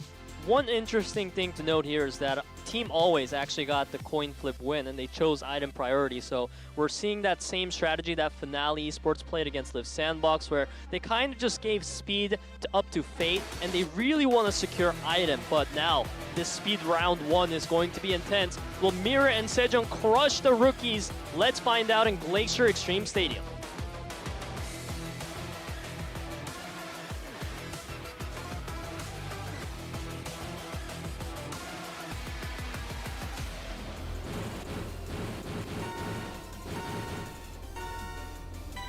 Titans here against rookies, as MIRAENSEJONG against Always starts off here on Glacier Extreme Stadium, a track that will absolutely test you to your core in those final hairpins. And already MIRAENSEJONG holding top 3 spots here. Hojun at the back, but he's been known to make a last-minute run. It's looking really tough right now for Always in the beginning of this track here. You can see Knight, he's so far behind, and now Move also falling behind Hojun. It just looks like MIRAENSEJONG have it all. Diamond here, the only player who's really challenging for position here, but isn't able to contend with Guard very consistently. Now Ming coming into the picture right now as you move into these hairpin turns. And look at Guard just taking the better lines here. Diamond trying to be aggressive here, actually will get a little bit of momentum and is now going to try to challenge Nock. He needs to do more than take first place. I like his attempt to look for the collision here, because that's going to slow multiple players down and give his team a chance to catch up, because getting first place alone is definitely not going to cut it. It's certainly looking that way. I mean, Diamond, he's trying all he can to overtake Hojun. That's like the first hurdle that he has to get over right now, but even if he does, what happens then? He needs to catch up to Hero and Nock, but there's no draft angle. He needs to pray that on the hairpins is where he can catch up. I mean, Guard almost looks like he's toying with them back here as well. Just constantly sweeping now, creating some disruption. And went straight from 6th, or rather 7th, I think it was, even back to 4th here. And we may have a 1, 2, 3, 4. One of the rarest things that you can see. We saw it once already this season. Final hairpin here. Let's see if anybody can stop Guard, because now you're just fighting to block the 1, 2, 3, 4. We're not even talking about who's going to win this race. And Guard is going to even pull ahead here further from Diamond.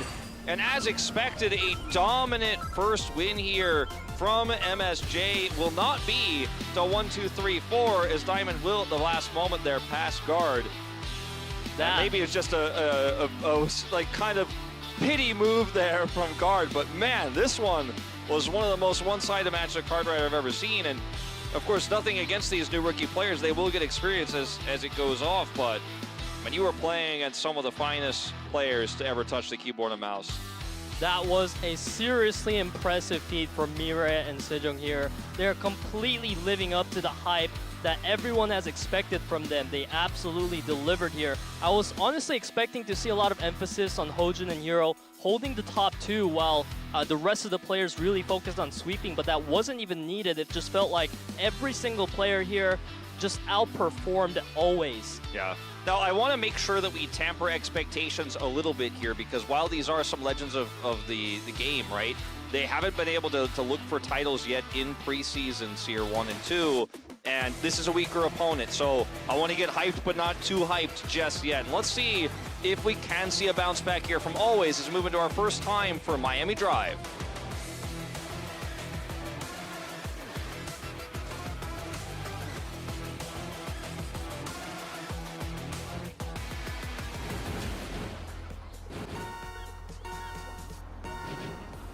off we go here. Track number 2. Let's see if MIRAENSEJONG, or otherwise known as MSJ here, can have the same start they did last time. So far here, a little bit more competitive from Always.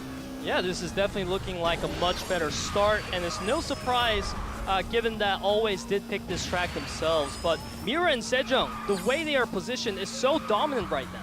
There were a lot of tracks like this in Kart Rider League, of course the previous iteration of the KDL that had booster packs like this, but this is one of the first ones we're seeing here in Pro Play actually where that is a thing. It's a 2-lap track. You've got to utilize those boost panels very well here. If you miss it even by just a pixel there, you're going to lose a lot of potential speed. But as you can see, 1, 2, 3, 4 here occupied by MIRAENSEJONG here. Unfortunately, Diamond really the only one who can even touch guard, and we see once again the exact same setup. Guard the sweeper, living up to his name here, guarding for his teammates, and you see Always trying to draft off of each other to gain some additional momentum, but the gap is wide. It is so wide that we can't even talk about draft timings right now. That's usually one of the crucial parts of starting your comeback. That's the very first step, but Ming, he's doing all he can, but if he gets close enough, Nock is probably just going to knock him back. Yeah, even Diamond having to try to collide with his own teammate, sacrifice his momentum to try to push Ming forward, and it's still just not, it's just not really working. They're not able to crack it here. And this is just great defensive play here from Guard as usual, as well as MIRAENSEJONG showing that even though these are the old guys, right, these are the veterans, they know this new track so well. They already have these lines figured out. And we're seeing it once again. They skipped the second boost pad in that first lap. We'll see what they do this time around as so far Ming and Diamond trying to come in here and challenge. And oh, Guard just stealing it back away. Only Diamond now in top 3. Seems like there's no hope left for Team Always as MIRAENSEJONG lock in another yet dominating victory here in Speed Round 2. Yeah. It almost feels like you're watching a guided tour of these tracks by MSJ rather than an actual competitive race. That is just the difference here. The gap is wider than anything I've ever seen so far here in KDL. And again, this is no insult to Always, but they just don't have the skills yet. They don't have the synergy yet, and you know, it's not like they're getting completely blown out of the water, but it is unfortunately just not in touching distance so far here. And you can see why, once again, the underdog team has prioritized item mode with their coin toss win, because especially after this 0-2 start here, you've got to be thinking about item mode even before we go into Terracotta Twister. And you can bet the veterans here on KDL's most popular track are going to do some schooling here. Let's see if Always can pull off a miracle to stop that 3-0 as we move into track 3.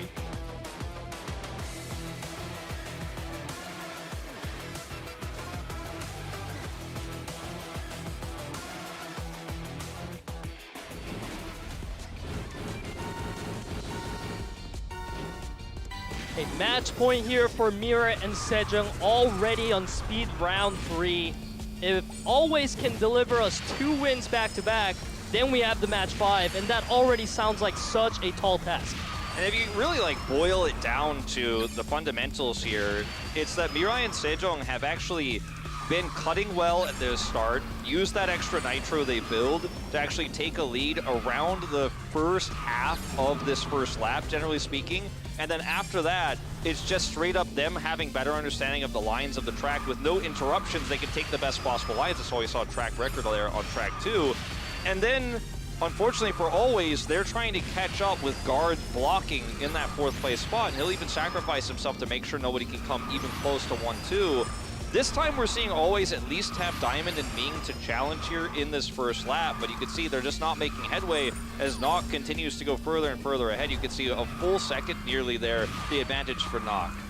It's looking once again like Nock just has everything he needs to just play very casually. There's no pressure on him whatsoever. This 1-2-3 looking so solid for MIRAENSEJONG, and in a track like Terracotta Twister, it's really hard to catch up if you're not already right there side by side. Yeah, I mean, Kart Rider is all about taking those tight lines and maximizing or minimizing really the distance you have to cover. It's almost like you're playing chicken with the walls, but if you know exactly how close you can get, that's what you have to do. And some of these younger players obviously just don't have that experience to know exactly how these carts are going to feel. And Hero will get past here, but the distance is too great. 500 meters to go, and once again, it's going to be 1, 2, and the bonus third here for MIRAENSEJONG, who will win speed 3-0. All three of them with a top 3 podium dominated by the team in red.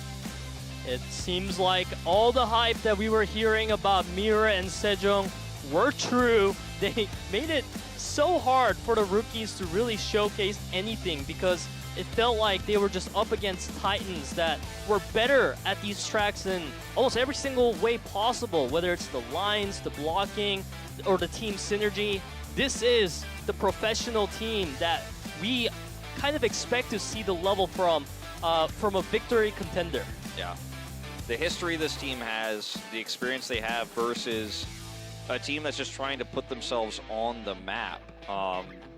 It's very, you could very much feel it. It's amateur versus pro at the greatest scale. I mean, the most amateur of amateur versus the most experienced of all time. As Node will be coming in here for always. Note that for the side of MIRAENSEJONG, they do not have a dedicated item A substitute player. It is a 4-man roster. They packed all that power into just 4 players, so you will not see a substitution from them, just on the side of always. So Node coming in here, see if he can prove himself here, because they need this win to force an ace match. And there is no clear ace player on this team anyways. You're going to probably hit Hero or Hojun, and it's going to be rough. The uphill battle is real, but it's not over till it's over. And this is where we talked about always having that pick priority. So they managed to take the San Francisco Seaplane Base, London Knight, Magma Cavern, and having 3 out of 5 tracks that you want is definitely an advantage a amateur team like always really needs. Whereas MIRAENSEJONG, they took Mushroom Caves and Cemetery Circuit. They don't really seem like the standard go-to picks that we have seen traditionally. So I'm excited to see how MIRAENSEJONG perform in item. Yeah, Mushroom Caves is, it feels like it's a classic because we see it every now and then, but it's not really the go-to. Yeah, exactly. Yeah. You and I had the same word in mind there. But on the opposite end of things, Seaplane Base is extremely rare. Obviously a new track here that we're bringing into this season, and one that we have not really seen just yet. So that's the plan here. That's what always want to show us. Let's see if they can take this first track here in item mode, their first of the series.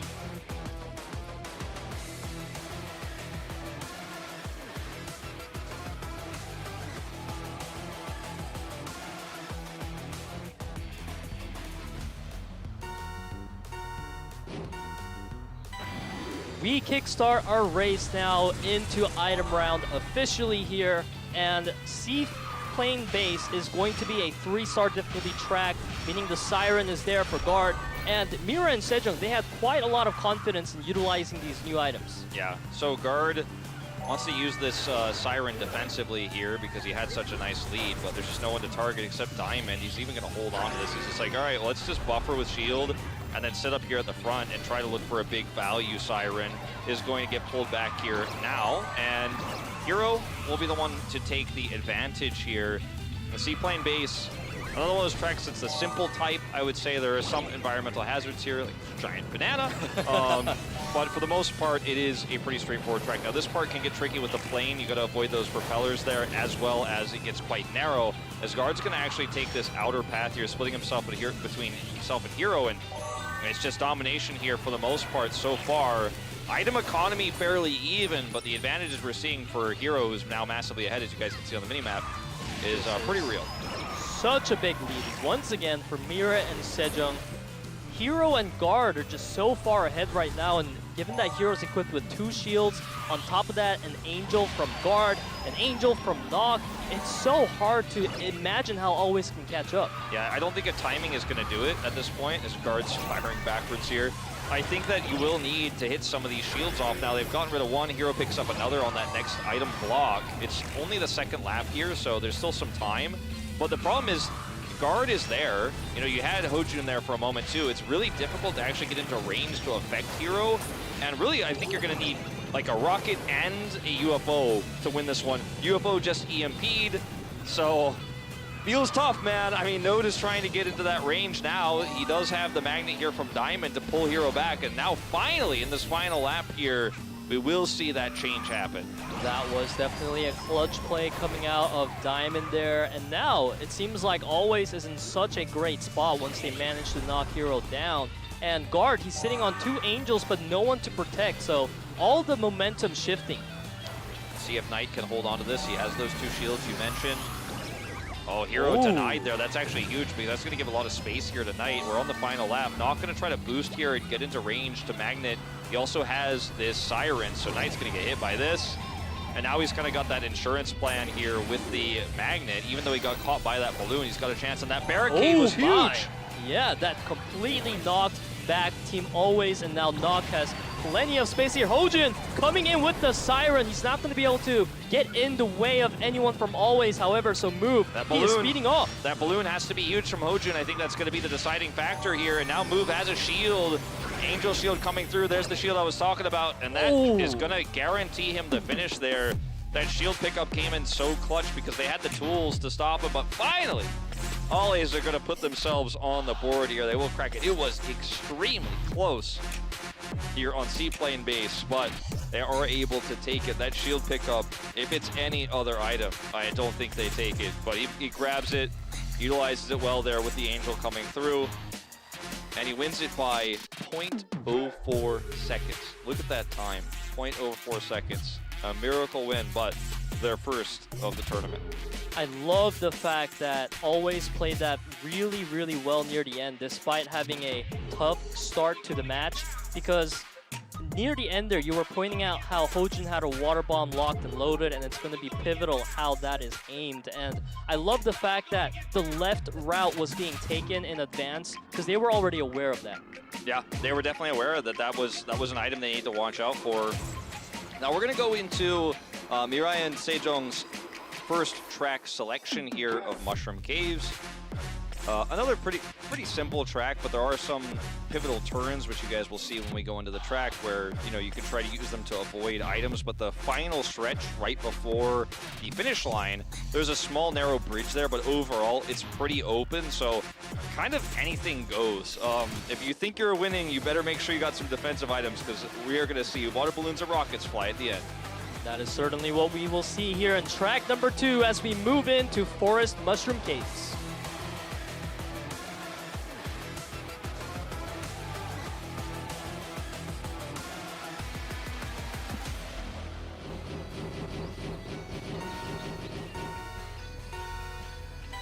Could be the start of a comeback here for Always, who were dominated, of course, in that speed mode. But winning the first track of item here, got some decent momentum now.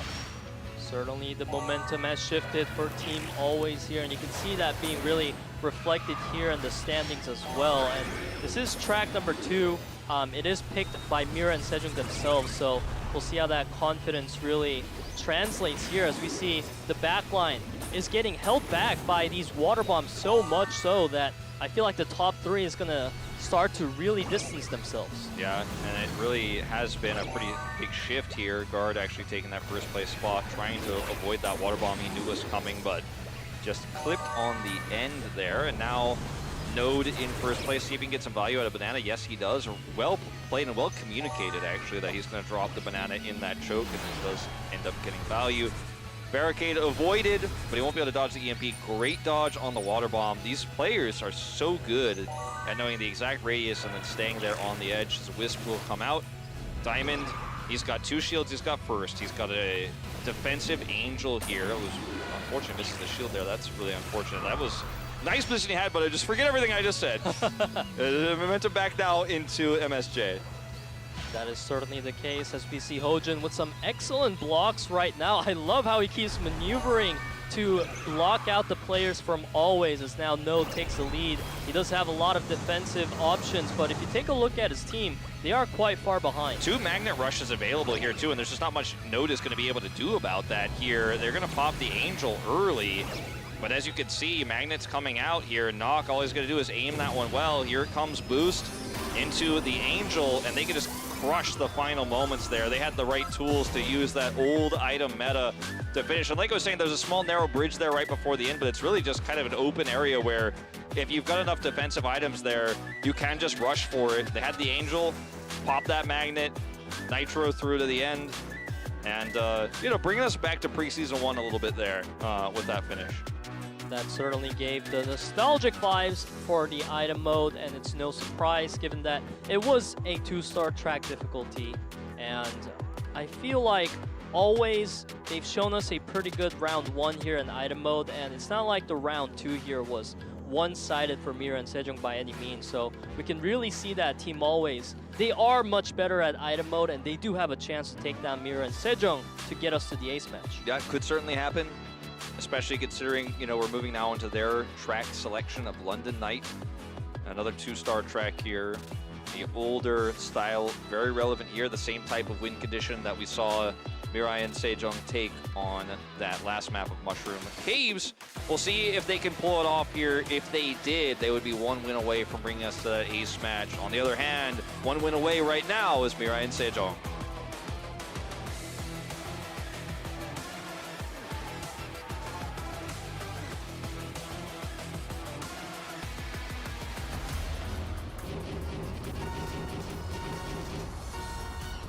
Here we go into item round 3. We are tied 1 score each right now for MIRAENSEJONG and Always. And if there's anything we know about London Night, it is that it is still beneficial in this track to save your items for the final moments. Yeah, there are some really fun shenanigans you could do around that final Ferris wheel. You could use it to get some additional distance. There's obviously the drawbridge aspect here. We're having items that can put you onto that higher ground. The sacrifice, of course, of losing that item box below, multiple item boxes below. Sometimes you can't always land and grab those here. But we still haven't seen enough data yet to know which style is going to be best. But that's what I love about our map pools. We've got both styles. As Guard will EMP this away, maintain his first place with a shield. Grabs 2 additional shields there off the cross there on that item block. Ooh. But is still knocked into the air. Yeah, Guard had really good guards there, but that bomb is going to flip him, unfortunately. And now Knight, he is taking the lead, but he doesn't have the ideal equipment to be up there. So I'm sure Knight is just looking to absorb some aggro for Team Always. Diamond will avoid that water bomb there with the shield, picks up an additional one, now has 2. Will Nitro his way into the first place spot here as Knight will now kind of try to block for him, but is unsuccessful. With those 2 shields, Diamond feels fairly comfortable here, but as we've seen on these 3-lap tracks, 2 shields is never going to be enough. We'll block one of those, gets hit by the water bomb, avoids this one, blows a shield regardless, picks up another one though, so he's not feeling too bad. He's kind of getting lucky with these shields and see how long he can keep this up. Yeah, the drop rate certainly helps that when you're in the lead, you get the defensive items, but he is getting clipped by these items left and right, and it seems like Team Always, they have an advantage, but MIRAENSEJONG, they have 2 magnets. Yeah, EMP traded for another shield here. He's got one more EMP picked up. He keeps using these items and cycling them extremely well. We need to see a big move here from MIRAENSEJONG, or he's just going to take it here. Node also in a great spot right now. Oh, the last push! Not enough, though. Diamond off screen. Is it going to take it? You see those heart rates going up at like 150. That was a crazy moment there. Hojin came out and really applied so much pressure on screen, and it felt like Team Always, as they were spinning out of control from all the missiles, that Hojin might be able to come in, but Team Always, they managed to stay composed and they take round 3. That was a really well played game for them. I think Diamond cycled his shields for EMPs really well and very aggressively. Notice his blocks were really high there, and some of the timings of his shields left a little bit to be desired, but they played around him, and then they eventually, he absorbed so much attention that they had multiple players to actually go over there. It's Diamond, of course, who crosses the finish line first, but not looking too happy here, Hojin and crew, on the side of MSJ, because this might mean they have to go to an ace match if Always can win the next track, Graveyard Cemetery Circuit. See if that happens. It's all down to this for Always. You want to keep that momentum going. Bring it to an ace match in your first match against these legends. Let's see if they can do it.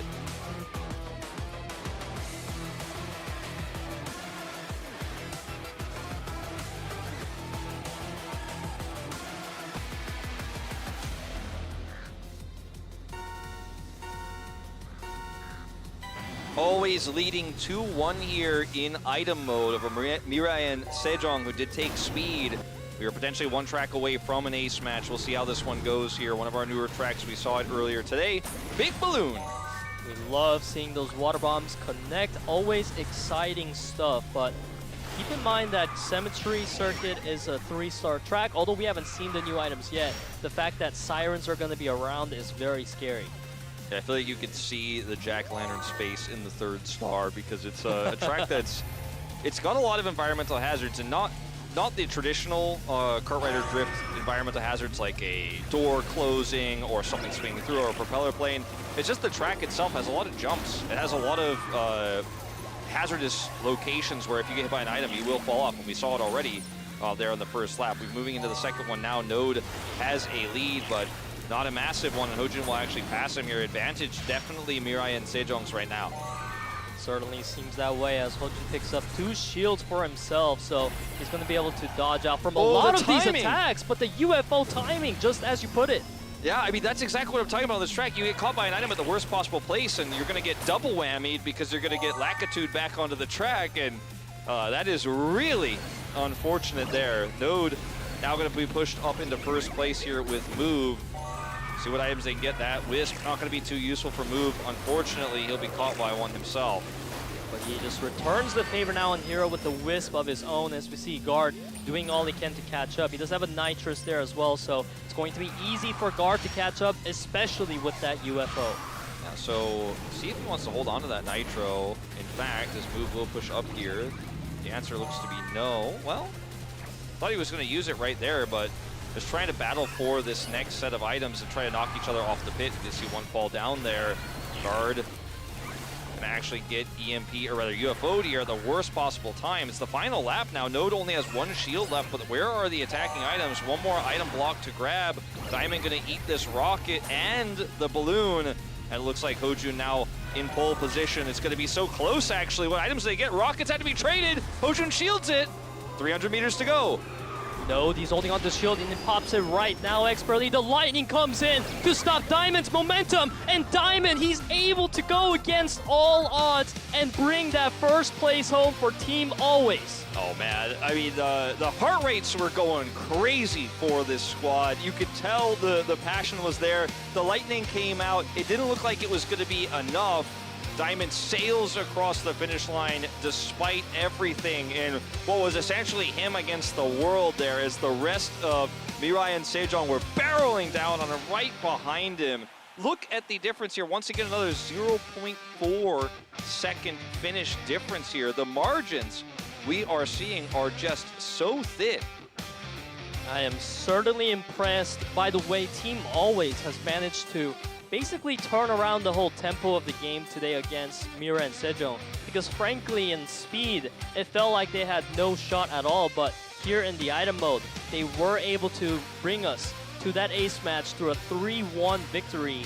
And to be honest, when it comes to the roster of Team Always, you have to wonder who is the player that they send out for that ace match. That's the really tough question, and we have this conversation here during ace selection every single time, and for some teams the answer is more obvious than others. Right. And generally speaking, when you see the player who's subbed out for item mode, that often ends up being the ace. So it could be Ming here in this case. Diamond has also been, I think, the best performing player today, so we'll see if maybe it's him. But I think we have to ask the same question of MSJ here, because Hojun versus Hero was a matchup, a classic that we saw all the time. Both of those players so experienced in ace matches, it could be either of them, but it could also be Nock, who's really risen quite quickly in his career here in the KDL as well. That is certainly the benefit if your team MIRAENSEJONG having so many players so capable of playing that ace match. But as you pointed out earlier, Wolf, Diamond, he has made a pretty impressive record by beating Ding in ace match in the preliminaries to get here. So I wonder for Team Always, do they trust Diamond again for being able to knock out some of the more highly decorated players in KDL? Maybe. Yeah, I mean, he also, I think, was the best performing player in item mode, had some of the best challenges we saw, obviously, when we were watching Speed as well. It looks like he's a player with, even though not a lot of experience, a lot of raw talent, and I would trust him for sure. Let's see where we're headed. because this, of course, adds a lot to this. It's going to be Miami Drive, actually. This is such an interesting ace track because we talked about the booster pads earlier a little bit. It's not your traditional track. Sometimes it's not about the exact line you want to take. There's a little bit of extra strategy on this one. Pretty interesting here. So my money was either on Hojun or Hero, but actually it looks like it's going to be Guard here. They're going to give him an opportunity. One of the old DFI Blades, one of the old Guard himself, has been on so many top teams. He was on Liiv SANDBOX, was on DFI Blade, ended up on Sensation, couldn't get the results he wanted, but will be the first ace here for MSJ against Diamond, who looks very nervous, but he was able to do it once before. We'll see if he can do it again in this first series. You can see the complete difference in atmosphere right now between the two players. One is just focusing right now, trying not to get too nervous, whereas it feels like Guard, he has all the odds supporting him here, but now we are ready to move into our first ace match of day 2 of KDL here in World Tour Miami Drive.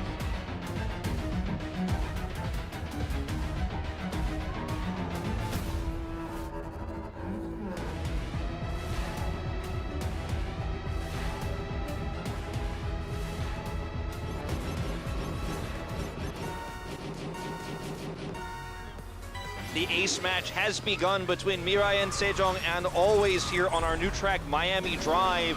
Track with those booster packs I was talking about. Neither going to take that one this time around. But Guard, one of the legends of the end of Kartrider League versus Diamond, his first official ace match here in the KDL. Did it in the preliminaries, was able to win that one very critically. It's a 2-lap track here. It all comes down to this. Let's see if Diamond can maintain his composure. And if you take a look at that booster gauge right now, surprisingly, it was pretty close for a moment there, but now Guard does seem to have a pretty nice edge, given that he's so far ahead as well. Yeah, it was a really nice block from him. The collision definitely did not favor Diamond. And Diamond's outside of draft range right now as well, which is super frustrating here. See if he can find a tighter line. Takes a greedy one here towards that median, and a second one as well. Really nice lines here from Diamond. Didn't have that booster the way he wanted to, but still closed the distance a little bit. To 2-lap track, there's still a little bit left to go, but those collisions there with the wall definitely not going to do him any favors. Diamond is definitely doing all he can, greeting when he needs to, but the odds are against him. Guard just maintaining his line, but Diamond constantly needs to greet because so far he hasn't been able to recover from the great block that Guard has showed. Yeah, he's going to sacrifice a little bit of nitro gauge here to try to take the slower as the crow flies, or the faster as the crow flies line here. Will lose a little bit of boost gauge, but they're still neck and neck in that regard. He's closed the gap quite substantially here. Now in draft range, we're getting close to the end of this second lap. This is going to be one of the tighter turns. Guard's block needs to be good. So far, he has been able to maintain that advantage. Oh my God, Diamond no way! completely wins the trade there on that line. Guard hits the wall and Diamond is now leading. Oh man, we are going to see a huge upset here in our second day of the KDL. Guard, 400 meters to go. No boost advantage here. There is just no way he's going to catch Diamond. One mistake, he looks at his teammates with a sheepish grin, but look at these players jumping out of the chair and embracing. Diamond was so nervous, you could see it on his face. He did not have the confidence that he could tackle a legend of the Kartrider League here in his first KDL match, but he did. He maintained composure. He was behind for 2/3 of that race, almost 3/4 you could almost say. And then one small mistake as he gets around guarded. It's Guard who chokes, it's Guard who gets nervous. And we are going to see Always defeat MIRAENSEJONG. Never thought I'd say those words today. Certainly we did not come into the office today expecting MIRAENSEJONG to drop a game to Team Always, a complete rookie team composed of young players that have never been on stage before on camera. You saw how nervous they were when they were walking up just to the stage, but to be able to deliver on an ace match like this, where your nerves are just flaring, it's so amazing that we have new talents coming in like this. Yeah, it really is. And they came with a clear plan. Item mode was going to be their way. Daimo's one across the finish line to bring us to the ace. They chose him, they believed in him again. He struggled, but he believed in himself despite everything. And it's stories like these you don't always get to see this early on in the season either. It is just, it's kind of wild. And I think, you know, I mentioned it to you when we watched the dominant speed mode. We got to make sure that we don't set our expectations too high for Miraen at this point, because still a weaker opponent that doesn't have a lot of experience, doesn't have a lot to say. And then boom, go into item mode, they lose that 1-3. Ace match goes the other way with Guard choking there. He was laughing at the beginning before they entered the track itself, but wasn't laughing at the end, unfortunately. Always starting the season off with a tough schedule and taking a win against one of the tougher teams in the league, that has got to be so good for your confidence.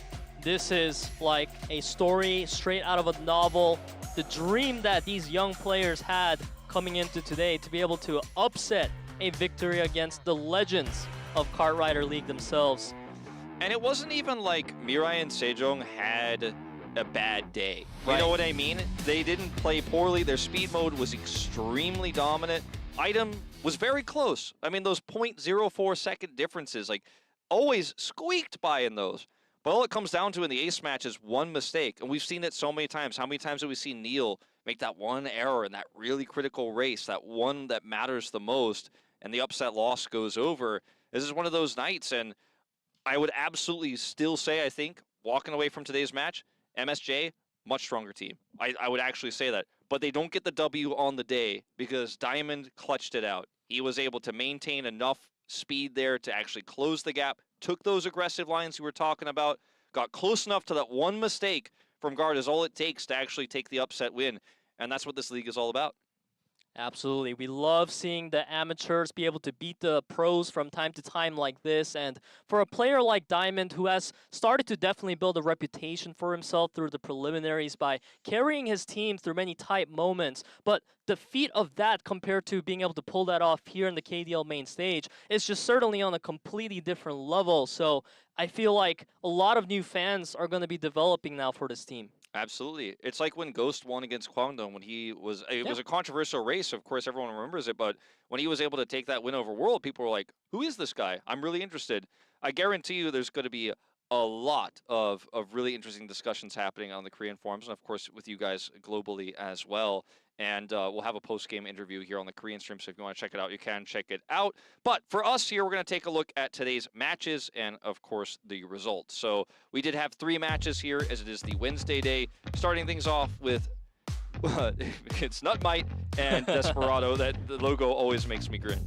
Yeah, that logo certainly is funny, but today they didn't walk away with a grin because they couldn't even take Desperado to an ace match, and this was a amateur team versus amateur team that most people felt were well matched, but Desperado, they're the ones grinning today.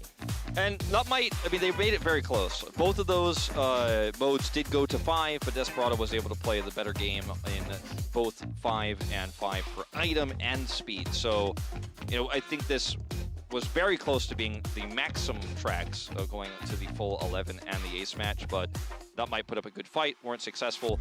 In this series, we did see Finale go 4-0 in item after their series against Rocks, but then Liiv SANDBOX did close it out 3-1 after a very dominant speed.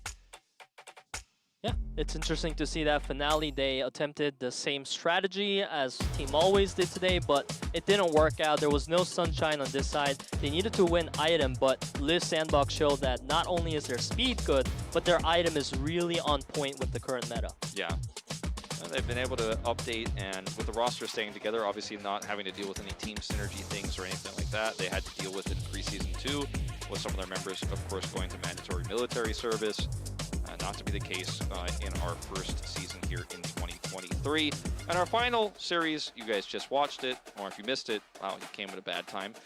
It was a very fun one with Always taking the upset. There was, to me, in my mind, after watching Speed, it felt like there was absolutely no hope. I mean, it was one of the most dominant speeds I have ever seen, if not the most dominant in my experience with Kart Rider. But bounced back an item, very close. And then Diamond, he made it happen. Again, a lot of people remember it as Guard's choke rather than Diamond's win, but at the end of the day, he was massively behind, but he certainly took extremely greedy lines and didn't make any mistakes. It was Guard by the advantage and dropped the ball. Exactly. You have to keep in mind that before that scene happened where Guard hit the wall, it was Diamond applying a lot of pressure on Guard all of a sudden from nowhere, and Guard felt like, okay, now I gotta watch my lines and maybe greed a little so I don't give any advantage, and that pressure is what allowed these plays to happen. So with this win for Liiv Sandbox, they will go to 1-1. They're our only team actually sitting at 1-1 in the middle of the pack right now because they had a tough schedule.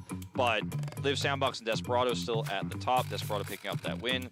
Both close wins, so Kwangdong Freaks and Desperado were tied in first. Finale dropping down to 8th place with their loss. Like I said, you never wanted to start your season out 0-2, but it's going to happen to somebody. And then always, surprisingly, of course, maintaining a top 3 spot tied with Sungnam Rocks with that upset win.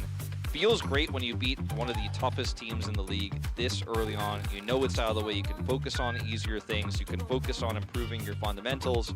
And, you know, it's still early, right? We don't really know what's going to happen in terms of postseason. There are clear favorites, but always definitely made an impression on me tonight.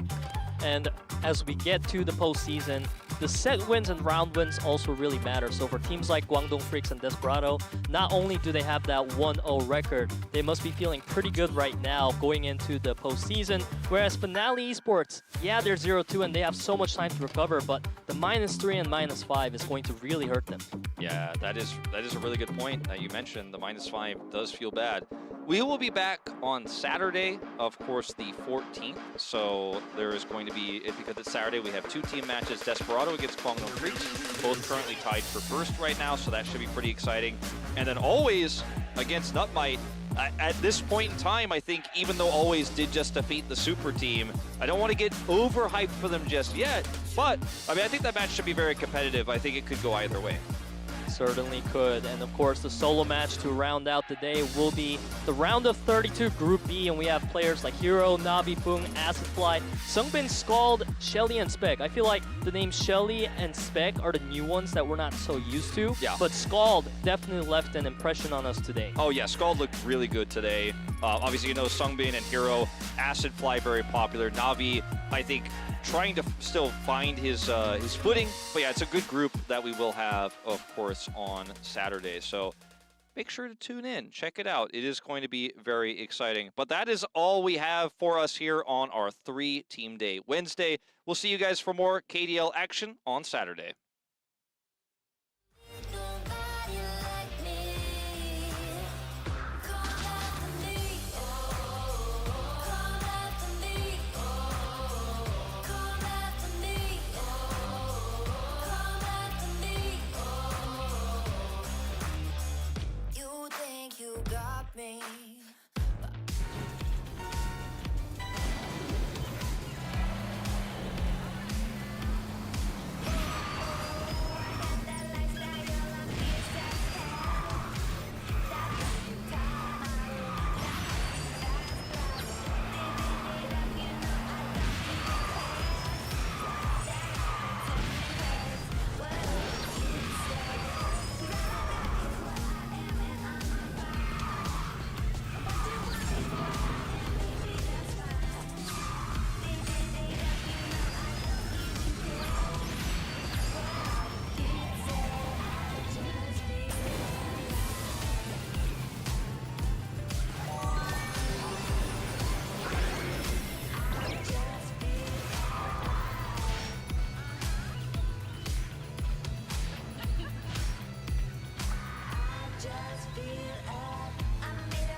mouth, better add the respect.